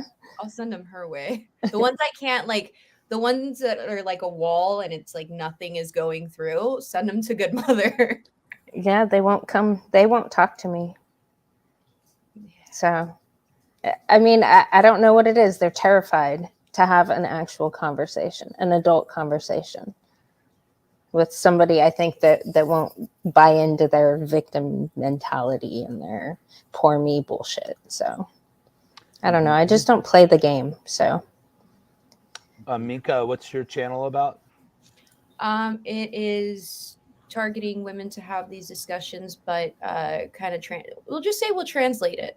We're translating man language so that women can understand it. So like I have a lot of interviews that I've done with men from different sectors in the manosphere: black pill, red pill, passport bros, MGTOWs, female creators, females that are just in the space supporting. They don't have their own channel. That's what I've done interviews on, so that if women come in and they watch them, they're like, oh, okay, they're not misogynist. They have a story. They pick that sector because it means something to them, and what have you, right? But then we also have discussions with men and women where the guy will say something, I translate it so that the women can understand, and then we have a dialogue. And it's cool. What's really cool is we had one guy come in and kind of troll, not kind of, he definitely trolled and like derailed it all. And he was calling me like misogynistic and saying, why are you trying to change these women and blah, blah, blah. And the women yelled at him and they're like, we're having a discussion. It's a discussion. Leave us alone. I was like, oh yeah. So it's a learning curve. I don't really know what I'm doing, but it's fun. I want to ask both Minka, and because I've given Minka some fatherly advice, I'll say, on her channel. And I don't, if she wants to discuss what I had talked to her about in private, that's up to her. But I'm curious on Amanda, and then I'll go to Michael Foster and Pat Stedman on this. How important is promoting femininity to both of you guys? Not feminism, but femininity, which means being the submissive woman, being, how important that is for you to get that message to other women. So you wanted me to start, you said? Sure. Okay, so I actually have an example of this. We had one girl on, and she's really I do have a background in psychology. So what I do is I kind of like evaluate people and see like, okay, that's their story. That's why they're that way. That's what happened to them to make them behave this way, right? And especially when you have a woman that's like doing the chicken head dance and like, wow, I like threw out my neck. I should not have done that. And she was just like really talking very aggressively, and I don't want a man because blah, blah, blah, blah, blah. And this is what I don't want in a man. This is what I'm not going to take. And this is what I'm blah, blah, blah. I actually met her on the dating show, the Hispanic one. And when we were talking about it, I told her, I'm like, your past is hurting you so much that anything that you do with that exact attitude is going to be the same thing you receive. Meaning, and she didn't understand. Everyone thought I was attacking her. I'm like, girl, I'm giving you the advice. It's yours to take or leave. I do not care. It's none of my concern. It's none of my business. But I'm letting you know, if you go to a job and you say, I deserve this, I demand this, I blah, blah, blah, it's going to go bad. If you go to a friend and you treat them that way, it's going to go bad. You go to a man especially, you're not going to attract anything other than the bottom of the barrel. And then you're going to wonder why all men treat you this way. And it's not all men. It's just the kind of man that you attract. And I talk about it a lot, that as people in general, we attract what we are, is what I believe, right? So if I'm not the best version of myself, you better be damn believe I'm going to attract a bunch of men that are not the best versions of themselves. And I've watched it progress in my life, where it's like, as I became a better person, I attracted higher caliber men, and not just money, like the kind of people that they are, right? And anyways, we talked to her, and she told me stuff about what happened in her past and why she was upset with her dad wasn't there. Her mom wasn't a very good mom. She basically raised herself. And so we started talking about that. At the end of the conversation, when we dealt with that, and when she was understanding that her attitude is is not feminine. It's not nice. No one's going to like to be around it. It's not pleasant. It's not comfortable, all these things. And she realized how it was hindering her. Mind you, we were in the hotel room. She went from like standing and or being like really aggressive and like, I want to fight someone, to at the end of the conversation, her legs were crossed like this and she had a glass of wine and she was talking like this. And I stopped the entire conversation and I told everyone, I'm like, look at her. Just, she's not even saying anything. Just look at her. And when the conversation became more about what I do want, what do I bring in a relationship? How am I when I'm in love? What are the cute things that I do for a man when I'm really in love with him? And what kind of meals do I like to make? And what, all these things, her entire demeanor shifted. It changed, and she was pleasant and she was sweet and she was very feminine and very, I wouldn't say dainty yet, but it was with an hour of a conversation, you could see the entire demeanor of a female change into a very feminine and positive thing. And so it is very much the foundation of the conversations that I'm having with women is understanding. And that's what I touched on earlier. Women have been brainwashed to believe that we were victims and we had to stand up and be a man and be aggressive and fight for what we want. And I did subscribe to that part in like, I need to do everything, Miss Independent, right? And we forgot our value and the power that we really do have. So if I'm in a relationship, I'm probably gonna like I'll be able to bring a lot of feminine values in that I'm going to be appreciated, and I don't have to worry about a lot of things that I'm currently worrying about. It's just it's the feminine energy brings a lot of peace and tranquility and nurturing. That's why I talked about it earlier when it's like you could see Good Mother as like she has simps. I see it as like, damn, you really do feel like a good mother. And it does really feel good this way. And any man feeling those feelings for a woman and their femininity, that's what needs to shift. That's the only thing really that needs to shift. Because if a woman is feminine, she's going to understand, okay, he had a hard day. Okay, he doesn't want to talk. And there's a difference is that men and Good Mother, again, I've learned a lot from you. I want to go to Foster and Pat on this. What are, in your guys' opinions, we'll go to Pat first and Michael Foster. What are feminine attributes that are important, not just to the woman, but to the man also? What are the most important attributes of being feminine that are important, that men not necessarily are attracted to, but that what is normal, natural, nurturing? What is the attributes you think that women need to convey to their audience? I think as a practical matter for a lot of women today, it's being able to relax, being able to let go. You know, surrender. If you're going to surrender to a man, you need to be able to let go. Mm-hmm. One of the major reasons that women have a hard time doing that is because they can't let go of anything. They're very, very wound up, and I'm sympathetic. You know, a lot of women are working man's jobs and long hours, sometimes stressed, and they have kids, and you know, they're totally outside of their energy. I mean, I have 2 young children. I love them to death, want more. Michael, I know, has got tons.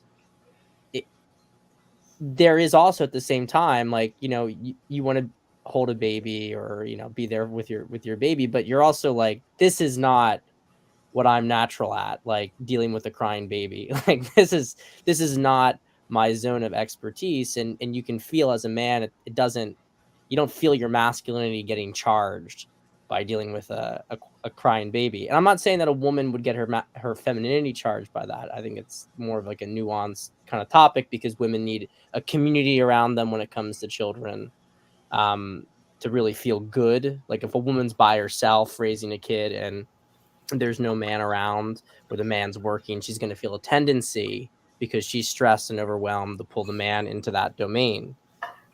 But the point here is that the biggest impediment I see for women being able to be feminine is that they overload themselves. And so being able to let go of emotional stuff that they're carrying. You know, the women, it's a womb. Women carry, they receive all this negative energy, and it's got to get out of them for them to be able to relax and be. So I think that that's kind of like a meta point that undergirds a lot of other things. And I think it's one of the reasons why you see so much obsession with women today, almost in a consumeristic way, with like ways that a woman can relax, you know, the wine, or going out on like a vacation, bubble bath, chocolate, yoga, you know, meditation. I mean, there's, and I'm not saying that they're all necessarily bad, but there's clearly like a stressed out woman problem. And stressed out women, like guys are like, they don't want to connect with that energy. So anyway, I'll pass it to Michael. What do you think? Sure.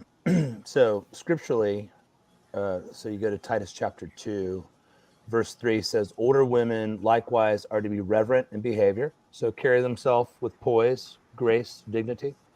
That's what that idea means right there. Then it goes on to say, not slanderers.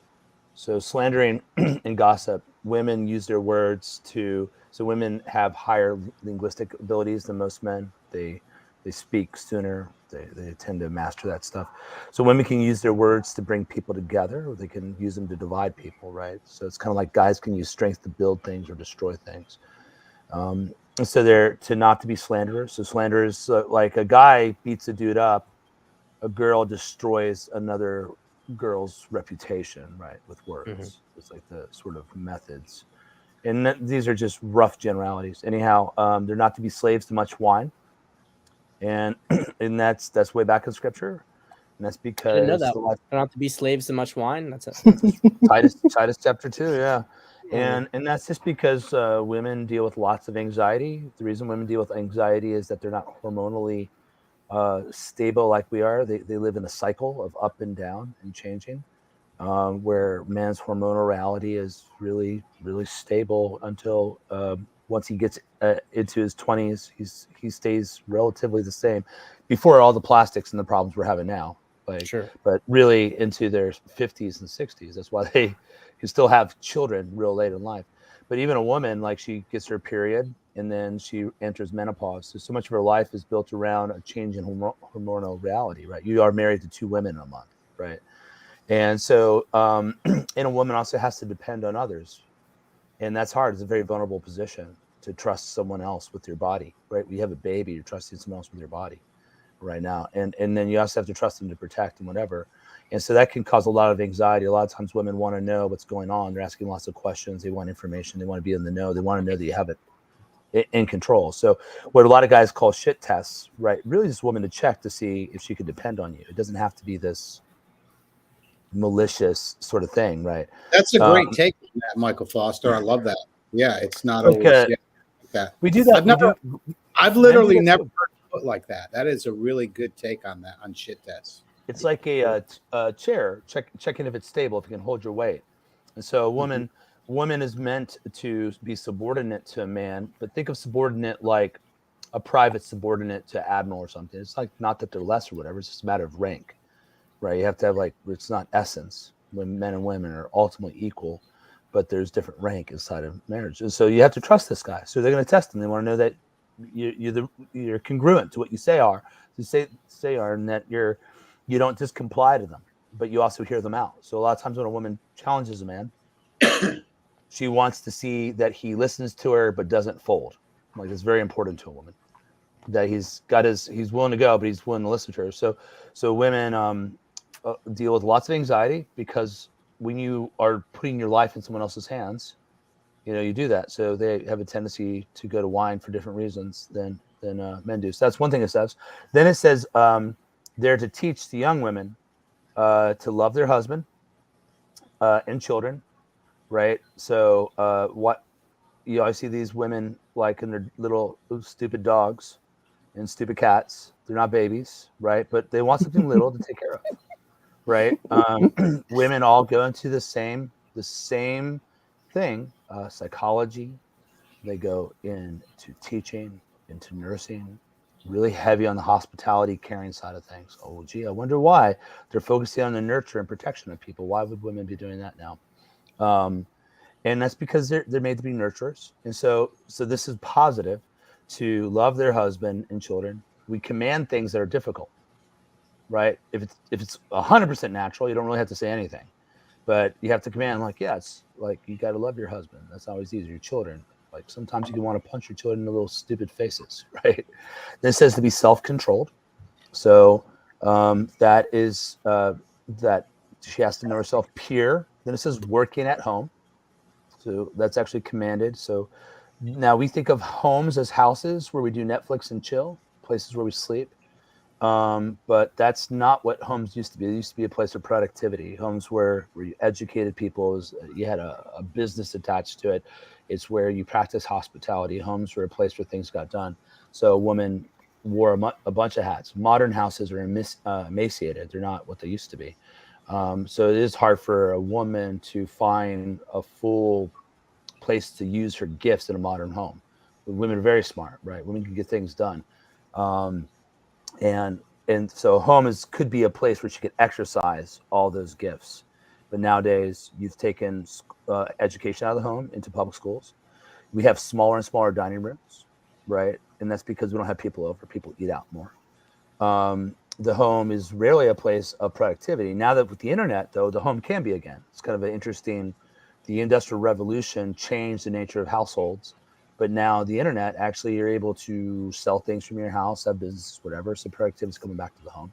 One of my favorite times in my marriage was Emily and I packing up things to ship that we sold on eBay and Amazon and doing it with our kids. It was great, you know. And so we're like watching, like every married couple, watching Office reruns for the millionth time and drinking wine and selling stuff.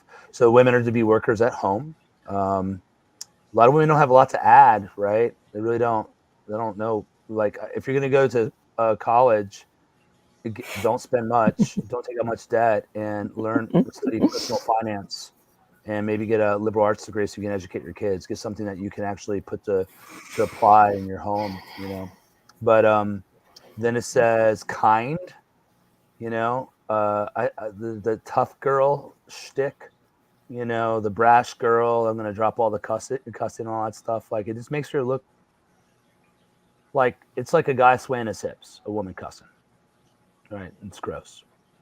Right? Women sway their hips because they have different shaped bones. And then also during their upside of their cycle, it loosens all the more and it causes them to sway their hips. I'm not saying that it's good for guys always cussing stuff. I'm just saying, just like a guy's hip swaying is disgusting to men. A woman being brash and not kind, right, is repulsive. Then submissive to their own husbands, that the word of God may not be reviled. So submissive is one that people struggle with. I always point out there's no submission without mission. Part of the problem is the guys aren't going anywhere. It's really hard for a woman to submit when the guy's not doing anything, right? And so guys will say, well, she should follow me anyway. To where?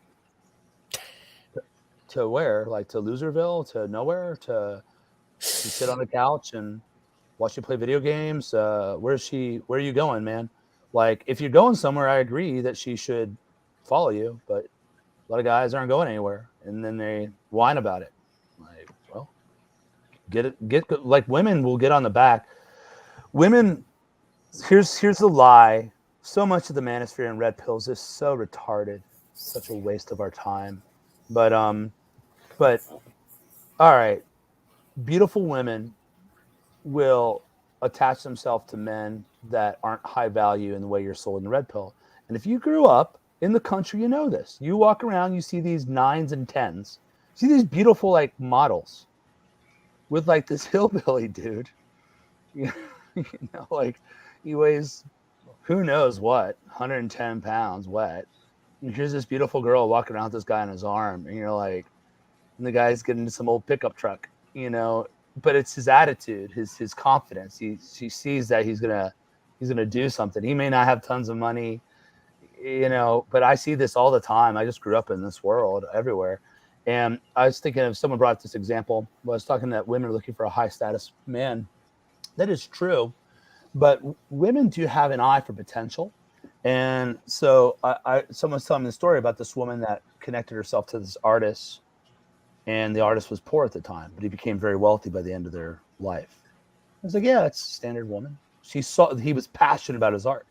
It was his passion for his art, his skill. She like loved he was driven. She was actually attracted to that. It's very attractive to a woman. And if a guy doesn't have an mission, it's really hard for a woman to submit herself. But a woman will submit herself to a guy without money. A lot of times, she will. She's attracted to someone that's doing something big, something worthy, right? A woman's like she's looking for something that has a gravitational pull, that can keep her, right? So like, how does the Earth get the moon to submit to it? It's got bigger mass. It's got gravitational pull. It's what the Romans would call gravitas, right? And so women should be helpers. They should be kind. They should be beautiful. They should be delicate. They should help civilize. What do I do as a man? I go out there and I kill the enemy and I push back the thorns and thistles. And then after I push back the thorns and thistles, you come in and plant the flowers, right? I go out there, I kill the animal, bring it back. You make it into bacon. I go out there and I get flour and you make it into wheat. I give her some semen, very small amount. She makes it into a person, right? That's when women multiply. They finish. They're cultivators. And women are attracted to the manosphere because they want to come in and help men. They want to cultivate. They want to finish something. Whether they can do it or not, that's, I guess, the debate here, right? But that's the sort of femininity that I think we should be looking for. Women should flow, like the wind, right? Like long hair, flowing dress. There should be grace to them. And sadly, you don't see much of that anymore. Dude, that was like Beautiful. the most eloquent, savage dissertation I've ever heard. Literally. Sorry. That was just so good. And have a my attention span is short, but I was like kind of stuck at every word. Let me tell everybody kind of what I got from that is that I think in these spaces, again, we're talking about women, but I think a lot of men need to be accountable too. And that's kind of what I pulled from that. Like, be accountable. A woman, it will follow a man who is accountable for his actions, his deeds, and things that he's done. So that's kind of what I personally pulled from what you had said. And in these spaces, do we need anybody to hold us accountable? Do we need women especially to hold us accountable? And I'm going to say hell no to that one. Like, no way. I don't need any woman to hold me accountable. So again, the topic is women in the manosphere, but accountability as a man, to me, is one of the most important things that you can do. And that's kind of what I got from what you were saying. Pat, I don't know if you want to bounce off Michael Foster on that. Yeah. I mean, well, what you were saying about accountability, I think is really important. And, when it comes to this whole simping thing and guys maybe looking to women to lead them, I think that a lot of the accountability comes from other men calling out when guys are really going too far down that path and calling out the weakness. I mean, you don't really hear as much of it anymore, which I think is a good thing. But I think it's good to have, when Michael Foster, when I, we call guys in the red pill or the black pill or the manosphere retarded, and we make fun of them. I think it's good. I want to make fun of them more because a lot of them need to hear it. They need to hear it from other guys. They need to stop being coddled. And if their response to this is to go run to some sort of female content creator who's going to make them feel better about themselves, then it's being revealed in real time. Men always policed other men and women always policed other women. Exactly. That's how it's been. And that's exactly what worked. And what broke down, and I think, Amanda, this is a lot of what you do. Yeah. That women stop policing. I don't know, like women stop policing younger women. They started and that's when you start to get this feral stuff, and guys almost don't know how to deal with it.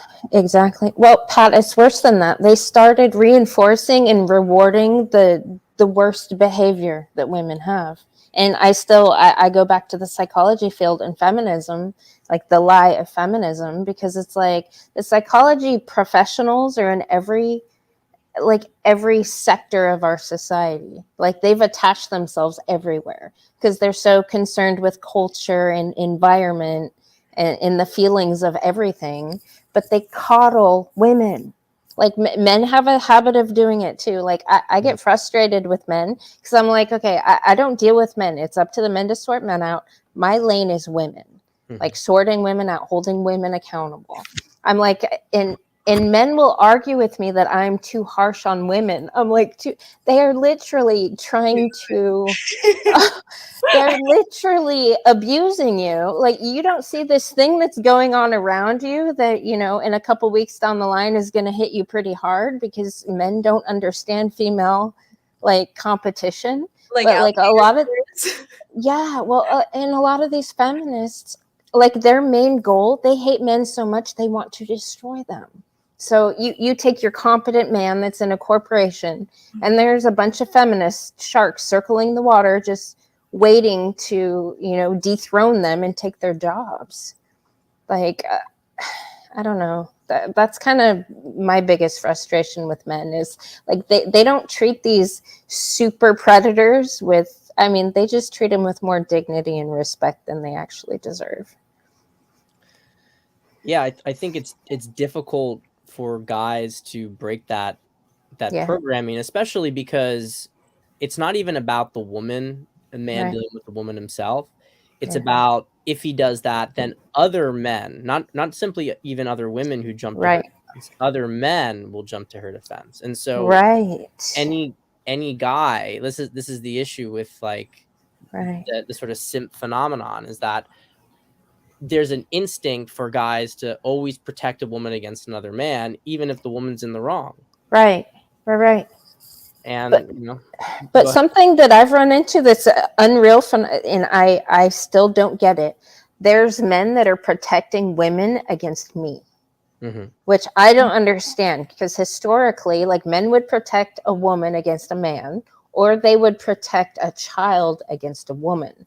But two women, like getting in between two women, like sorting each other out, like that's weird to me. I can take a venture at it, and I think it's probably because they know that, like, they view the other woman as the victim because she's not as strong. And so they see this woman, she's going to cry, she's going to get so upset, and they have this instinct to go and be there rather than allow her. You know, I don't think that men, like, I'm curious to hear what Michael thinks about this, and I'm not trying to make it fully black and white, but there's this image that gets created of like the father being super, you know, disciplinarian on the daughter and everything. And I don't know, I try to go back beyond the 1950s. Like, I go back to like the 1800s, and if, let's say, your daughter had a liaison with a guy that she shouldn't have, well, the mother and the grandmother were tearing into the daughter. And the father and the brothers were going after the guy who did it. The father was maybe ashamed, but the women were supposed to be doing the disciplining on that, and the father's focus was on the guy who took his daughter's honor. And we need to kind of shift much more back into that stuff. Like, you stay in your lane. If she's gonna chew out that woman, I'm like, I'm gonna get the popcorn, you know. Yeah. That's what the majority of men do. There's only a small number, and I've learned, because going back to they're going to cry, they're going to be seen as a victim. These predators play that card to enact a man's protection mode. They do that on purpose. Exactly. And in a lot that I've found out, because we have a lot of fear, a lot of group identities, a lot of fear mongering that goes on. It happens quite a bit in the Black community. Like, they'll use the racism thing. This crazy woman over here will be like, oh, she's racist, go get her, you know. And it's like, Yeah, Really? but You're going to prey on that fear? isn't that Like- that's always a last resort, because Yeah. I've had that happen to me recently, like racist, anti-Semite, blah blah Doesn't blah. have a Yeah. lot of juice in it. At the Like end. you lost, so that's all you got But left. but it's a deep-seated pre-existing fear that man has, that they grew up with in an environment that they were told by first their mothers that white people are blah blah blah. Like they find those vulnerabilities and those ways to get in there to then puppet these guys in any certain direction. The good news is I do think that is so much less powerful than it was 5 years ago. Yeah. I mean, I think within 5 years it will be. I actually think it will be deconstructed within 5 years. You Okay. think that there's more, I'm sorry, you think that there's more men paying attention to the manipulation tactics that women use in calling them out? 100%. But I mean it even almost more generally, like, because it's a lot of the left's political manipulation is Mhm. very much styled on feminine kind of manipulation, Right. because it's designed to keep men from Right. responding. Make them weaker and everything, right? So I think they've overdone it, and so as a result, like we're starting to go through a deprogramming by or desensitization to that kind of stuff. So when someone Right. calls you racist, or someone calls you anti-Semite, or someone calls you sexist, like it's increasingly means less and less to Mhm. guys. So Like, I think and I think it increasingly, and part of that is because the groups that are victimized increasingly don't even identify with being victimized, Right. and so No, that's it's really 100% falling right. apart across the board. Yeah. Right. So to a certain extent though, and I'm only saying this because it's something I'm experiencing, it's what I found is, and I've been saying it, that the left went so far that everyone's going to be just, I don't even care about politically correct at this point, right? Right. The issue is when you're specifically talking, you're talking about leftist movement. I'm talking about men being able to see a woman cry after she's manipulated everybody and to pinpoint, oh, that's manipulation. I Right. don't think I have to disagree with that because I've seen it. I've been called, We're not there yet. yeah, that's the issue. Because I've been called let me rephrase this. I call out stupidity when I see it. If you're a dating coach and you Photoshop all your pictures and you don't look the same, and you're telling other men to do the same thing, which, as we just have been talking about, comes with a lot of potential repercussions, I'm going to call it stupid. I'm going to call it is what it is, right? In those situations, I get called me too, meaning like I'm accusing a man of being predatory and all these things. I've been accused of it probably about 5 times now, each time clarified that I never did that. But it's always from another woman that's crying, another woman that's been called out, another woman that's been, and that's the part where it's like the specific question was, do men see this? And I don't think that they do. I think, I mean, if you're talking about the general population, we have a long way to go. But if you're talking about like trajectory, it's definitely improved. Like I can even just see there's a lot of stuff going on recently with, girl in the gym who's, trying to do a squat Yeah. and she's like, Yeah. I've seen that stuff going on for years. And I remember like a few years ago, it was like everybody was on the back foot. Oh crap, we have to be sensitive to this. She did it this time. Everyone's like, shut the fuck up. Yeah. Well, and that Yes. goes. So Sorry. there's progress. There's progress being made because it's so transparent. I mean, you have literal prostitutes complaining about guys objectifying them. Right. Right. They took it too far, and the veil is being lifted. There's a lot of work to do. Don't get me wrong, Mika. There's a lot of work to do, but I like where we are right now much better than I do where we were a few years ago. I could see that. I want to welcome Woody Johnson. Woody, long time.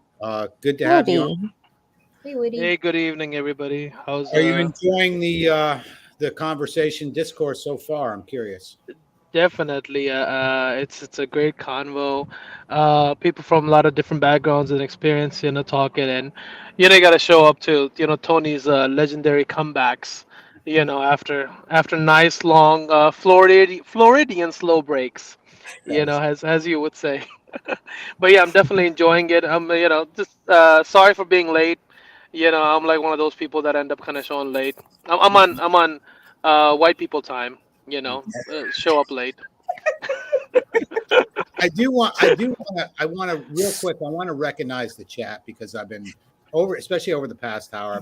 I've been looking at the chat, and I appreciate the kind of the pushback, and I saw a little we'll say discourse with Michael Foster and somebody, but I appreciate you guys like speaking up in the chat. I'm not big on blocking people. I'll block somebody if it's just total bullshit, but as far as like the conversation in the chat, it's been interesting to me for sure, and I like to see like men not being afraid to say, okay, I disagree with you on this, but I'm really enjoying the chat. I think it's really, really, it's engaging tonight. And I like the fact that the chat can engage with whether it's, Michael Foster on the panel or somebody else. So, but I did want to recognize everybody that's there. So, but, welcome, Caduceus, vital message in the chat, man. Good to see you, my brother. Good to see you. So, but we're not going to go that much longer, but I do want to go to Woody. Woody, what is your take on, because Woody's kind of a fixture in the Manosphere. I know Woody's a fixture on Good Mother stream and many other streams, and been on here a million times. You guys are all familiar with him. So what's your take on women in the Manosphere? And I'll look at Woody is not a content creator. He's more of a content participator, we'll call him. So Woody, what's your take on the topic tonight? Just straight up, women in the Manosphere. Okay, I'll keep it nice, short, and sweet. It is it is a factor, and we can't really stop that from happening. It's there regardless. The growth is there, especially for female content creators, and if they can make a space and acquire so much publicity, so much attention, then I guess there hasn't people haven't I guess changed much.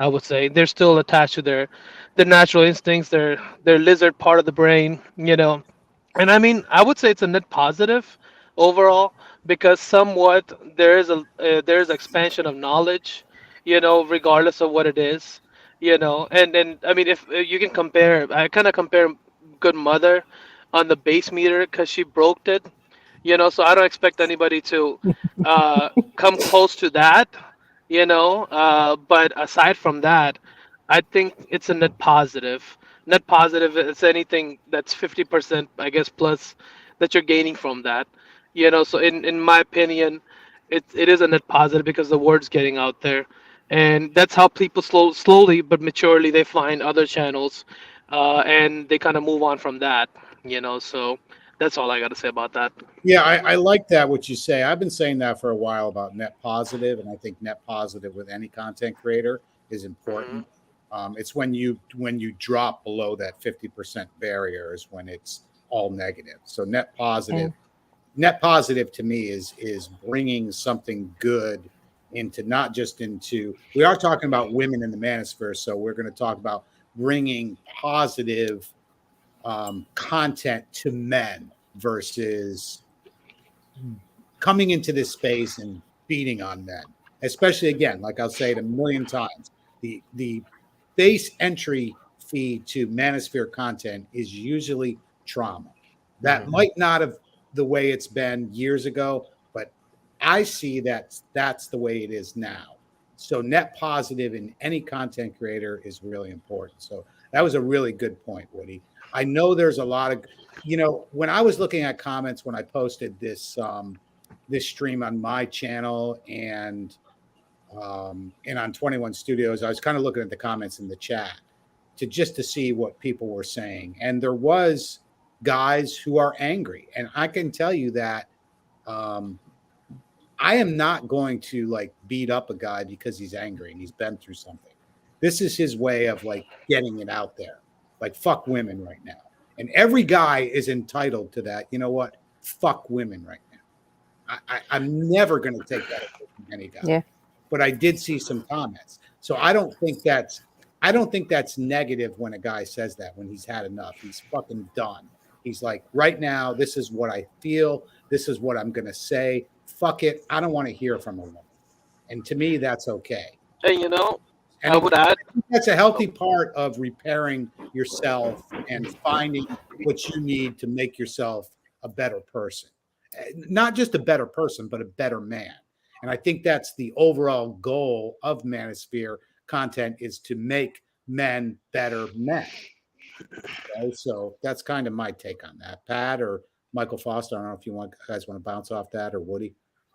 I was gonna add real quick to this that, the deeper you go into, I guess, a community or I guess a group of content creators, I would say this area is specifically, there's a lot of good people that they at least portray it and go forward with being genuine, right? For example, one time, it was I guess not a debate, more of a discussion with Michael Foster.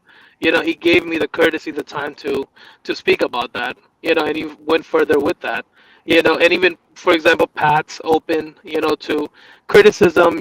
He got that before, on this, and he's willing to face first, dive into that, and that's what I do appreciate, that there is ideologies that that can have their battles online, and audience, they would choose which one is right for them, I guess. That's about it. Okay. Yeah. Your mic is a little scratchy again, Woody. I know that you got some issues with Okay, I'll mute. or whatever, but sounds a little better now. So, but go ahead, Pat. One of the things, just to I think it's important to reiterate it. I mean, the manosphere is ultimately, and you can quibble about what exact sections in the manosphere if you want to, but ultimately this is a fight against, this is where like the counterculture, the real counterculture exists. Yeah. And so we talk about like it's the manosphere, but really what it is society, like the potential vision of society, not completely coalesced yet necessarily. I mean, I do think that we have moved much more from what I would call more like salon culture, pre-revolution salon culture, to like much more, okay, what are you going to do? You can actually do something? Like, are you just going to talk about theory? Because now it's really about embodying it, living it, acting it in, political, cultural life, this different way of being. So we call it the manosphere now, but I think it's important to remember, ultimately, as an end goal, this should be about changing society altogether. And so when we change society altogether, what we're looking at now is not like a space just for men. It is a new social structure. And so I want to say that, and I also want to just add that there is always going to be male spaces within the broader manosphere. There's always going to be individuals like, myself, who only work with men, have like men only chats. And I think if guys are like, it's important for us to educate and when necessary, shame men if they are, losing their way and getting pulled into some grifter scheme, right? That's just the open forum, though. There's going to be free discussion about that. Men should be trying to get into close communities with other men and talking to other men and working through problems on a private basis. I think if you consider the, male space, some chat room, some public chat room on the internet, like, you got to step it up to the next level. You got to start to form communications with people, ideally in real life, but at the very least in private communication, where you can start to work through things. Otherwise, you're not actually trying to change. You're just venting on the internet, and probably shouldn't be complaining about the fact that there's women who maybe dip in from time to time. Mhm. Like being pissed off that someone's on the sidewalk. So anyway, that's my take. Yeah. We're going to start wrapping it up. I have to work tomorrow, but I think it's been awesome. I think I appreciate my my main guest, Pat Stedman. Pat, it's always a pleasure chatting with you, man. Always great takes and insight on a lot of different topics. We're not always talking about dating and relationships. I think there's other important topics that we need to touch on.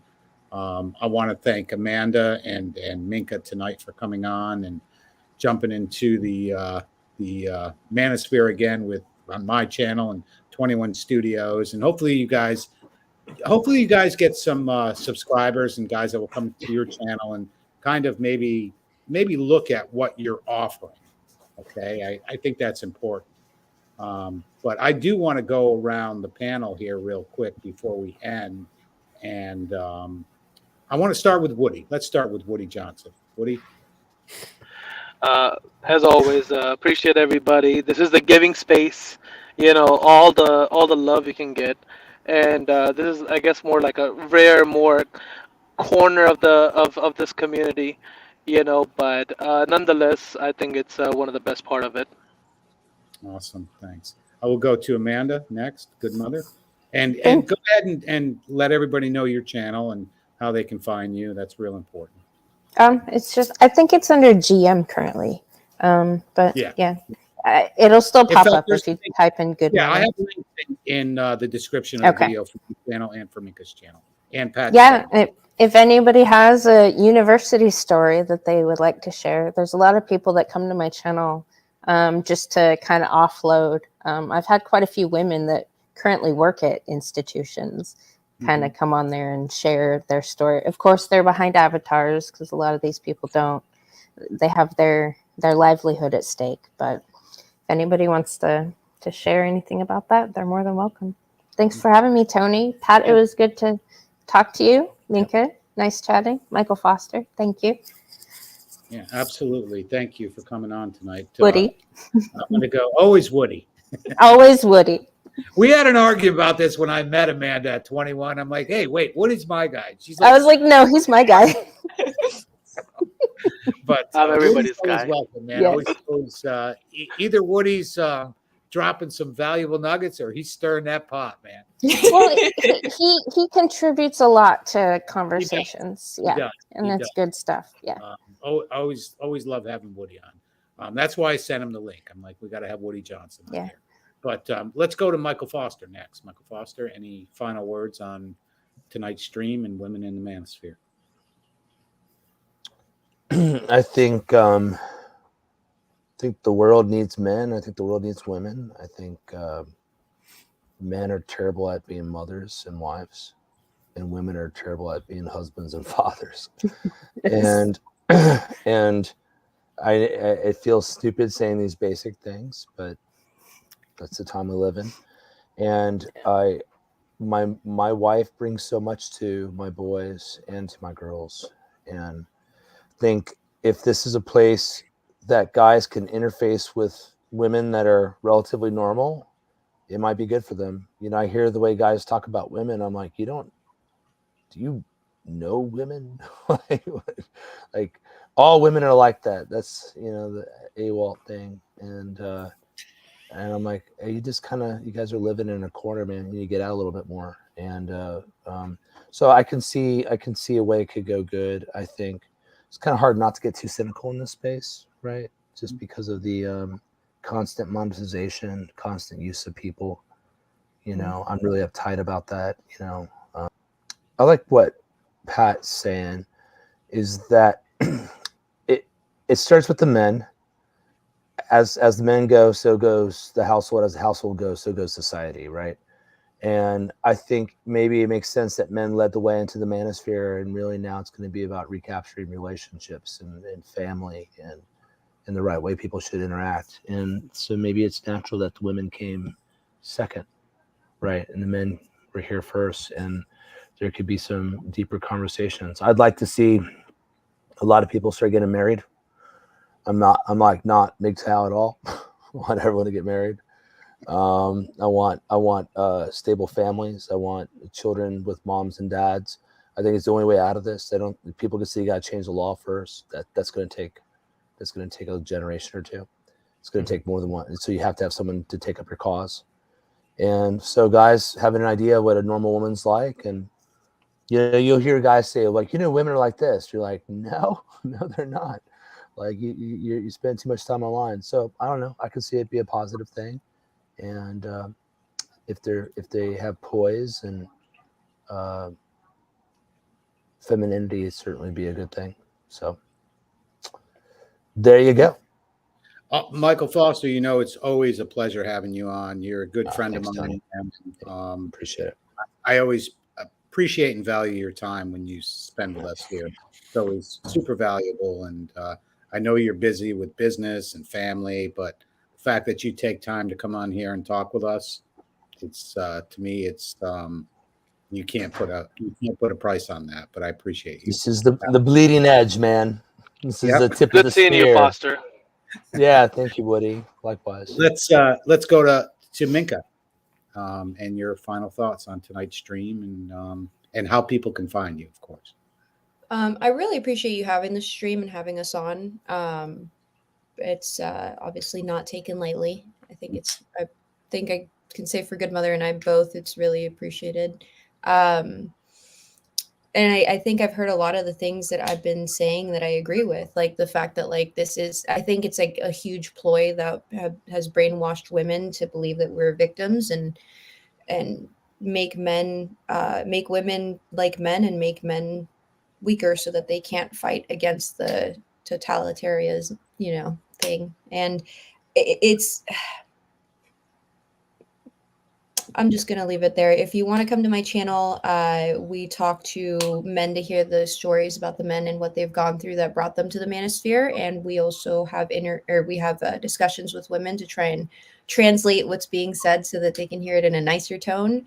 My hope is that more women and men will talk to each other, because I really think it's just a big, huge confusion ball. And I think that I still have a belief that women inherently still do want to get married and have kids, just because I'm a woman and I talk to women. I've talked to the ones that are the most proud of being escorts and all of that stuff, and they still will cry at night alone. So I really have a fundamental belief that like women do want men, and I do believe men want women. It's just the insanity and the repercussions that people have dealt with that are terrifying. So all right, well, I'm you know what, that's kind of the first time I heard your mission on your channel. So, really? Sorry. yeah, like my face. I'll just say explained like that. So it's really hard for me to explain. I do think it's important that you do. Let's put it this way: I haven't heard you say like how you want to reach out to women and explain what men are saying. So I think that's. I'm hoping that's a real positive influence on your channel and an influence that you're giving to other women. It is. It's. I can tell you this is that I'm not having any I'm not doing fresh and fit. I'm not doing any of that stuff. I'm looking for women that I can talk to. There's a lot of women that will want to, and they're going to be crazy and ignorant and cowards. Not just cowards. It's just really crazy and ignorant. They really believe the crazy things that they're saying. I'm not looking for those. It's just, I don't know what life and God has in store for you, but you'll figure it out. You get to the point too where sometimes you just got to give last rites to the dying, and that's it, and walk away. No, I'm a female. I'll never give up. We'll remember everything. Yeah. But sometimes there's just certain people you can't help, and you have to. Right, and that's what I mean. And that's okay. And then it is okay. It's not. Sometimes the best way to help them is actually to cut them off. Yeah, exactly. And that's what I mean. Okay, so let me backtrack here, right? So when I came into this space, the biggest issue that I see some women doing, not Good Mother, not myself, is they come in and they say, these men are mean to me. They need to change. They need to be different. They need to stop talking this way. And my rebuttal is like, this is their space. That's number one. And number two, it's the manosphere. Look at how they talk to each other. It's not very nice. They are being nice to us when we come here, but still apprehensive, and rightfully so, because of what it stands for. It is in fact to talk to women, because Good Mother is actually the reason that I came up with, okay, this is what I'm doing. Because when we talked about it, the feminist movement was all about, if you control the women, you control the narrative. And they knew that. So they went in there and they were able to control the narrative. And that's where we are now. We have been applauding the most incomprehensible, demoralizing behavior that women have displayed publicly and clapping for it, saying that's an independent female, she doesn't care, blah, blah, blah, blah, blah, right? My issue with that is that the 18-year-olds that are just graduating high school think that it's okay to do OnlyFans, that it's not considered porn, because they saw 1 out of 100 girls get married to a guy that's simping for her. right? And they think that that is the reality and that's the general truth of what happens, when really it's 1 out of 100 girls, and the rest of the 99 women aren't being pursued in that manner because there are repercussions. Most men would not be okay with a woman that's been on camera doing things with other men. You know what I mean? It's kind of weird. Just as a woman, hopefully, if you do love yourself and you are a good woman, you would not want a man that has been with half of the city. It's just not something that you'd want to touch, right? There's I like to call it just like, I'm looking for the reasonability. If there's a woman, like I said, the girl that had a lot of an attitude issue, but she wants love, I want to talk to her. If it's a woman that is super like victim mentality but wants love, I want to talk to her. Any woman that wants love and marriage, I want to talk to them, because those are the ones I can talk to, that I can change the wording, I can make it nicer, and they understand and they're wanting it.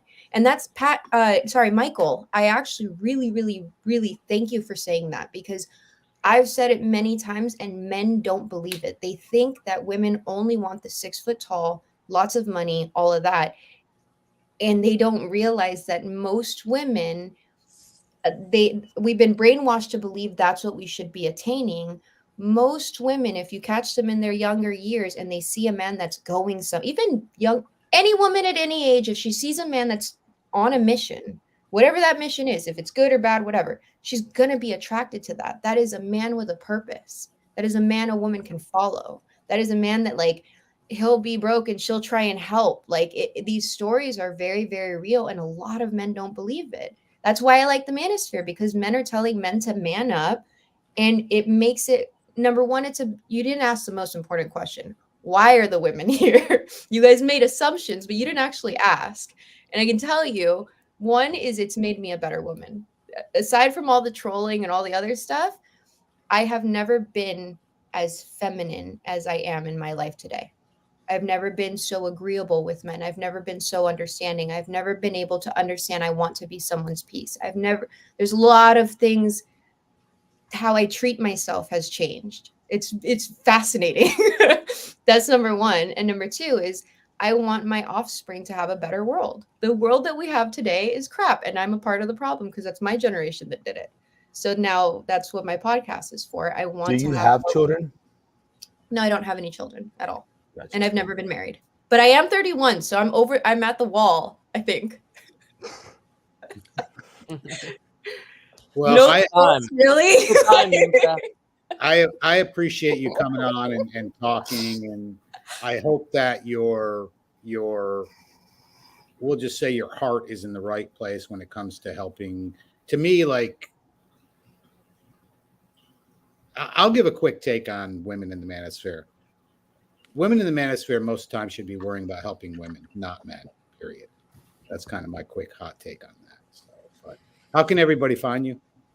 Oh, my channel, some garbage at this. My channel is called Better Biatches. You can also call me BB for appropriate, if you don't feel comfortable. But it was actually kind of fun too, because there's a lot of men that are angry, and I kind of noticed that it like calmed them down. They're like, "Who is this BB?"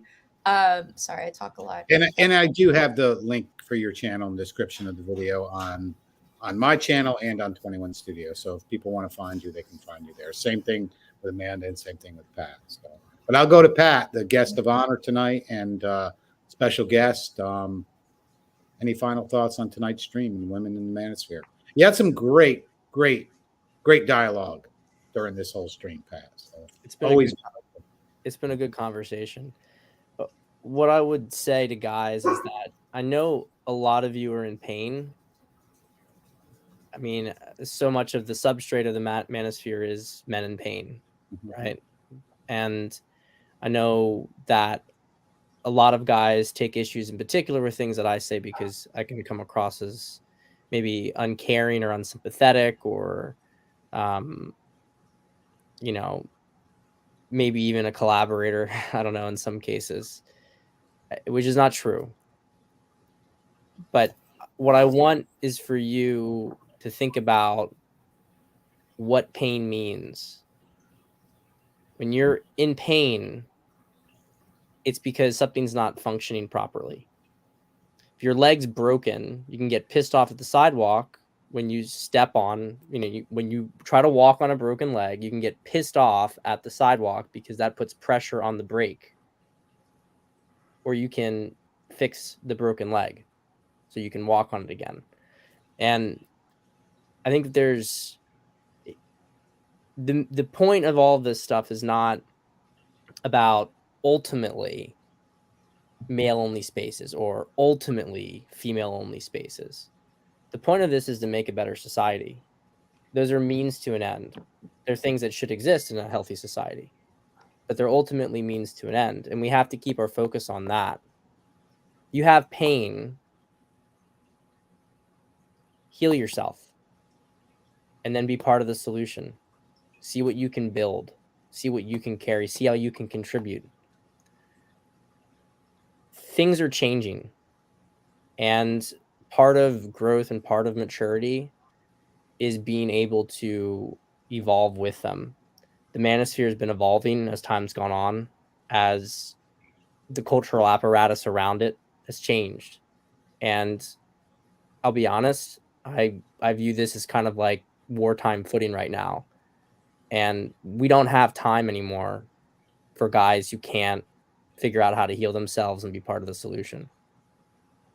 We just don't have time for it. And that's not because the pain isn't real. It's just because we got heavy lifting to do. And we need all the legs we can carry, all the legs we have to carry it. So I encourage guys to get in the fight and to focus on the big picture here. Women aren't the enemy. Women were sold a bill of goods too. And I think, Amanda, Minka have really hopefully done a good job, even if you don't agree with everything, right? They've done a good job at least of showing that their heart's in the right place, that we are trying to work on this as a team together ultimately. So I think we'll get there. Excellent, Pat. Excellent take. Awesome panel tonight. Thank you guys for jumping on. Thank you, Pat. Thank you, Minka. Thank you, Michael Foster, jumping on. Amanda and Woody Johnson, of course. But great stream tonight. Good conversation. And I think there's going to be more to this conversation. I really do. I think there could be a part 2 to this, and we might have to do that sometime soon. But I want to thank everybody from 21 Studios joining us tonight. Again, I'm Tony Bruno. If you don't know me, I'm just a construction guy that likes to have conversations. That's it. That's all I do. So, but I do appreciate everybody that came to my channel tonight. It's been a while. I'll continue to do some more streams. Hopefully, like I said, haven't talked to him yet, but Jeff Younger, you're going to be in the queue. Also, Dr. Sean Smith, I know I want to have him on soon. Always a great guest. But I do want to hopefully provide some value to men and women. And that's kind of my mission. I don't make any money off this. I do this because I want to, and to have good conversations with different people. You might not like the people on my panel sometimes or like what they have to say, but that's a part of it. If you're a man, deal with it. That's all I got to say. But I do appreciate everybody coming on tonight. And I'll see you soon on the next reality check, Thursday night reality check. Peace. Cheers, everybody. And have a great evening. And thank you for joining us. Good night. Night.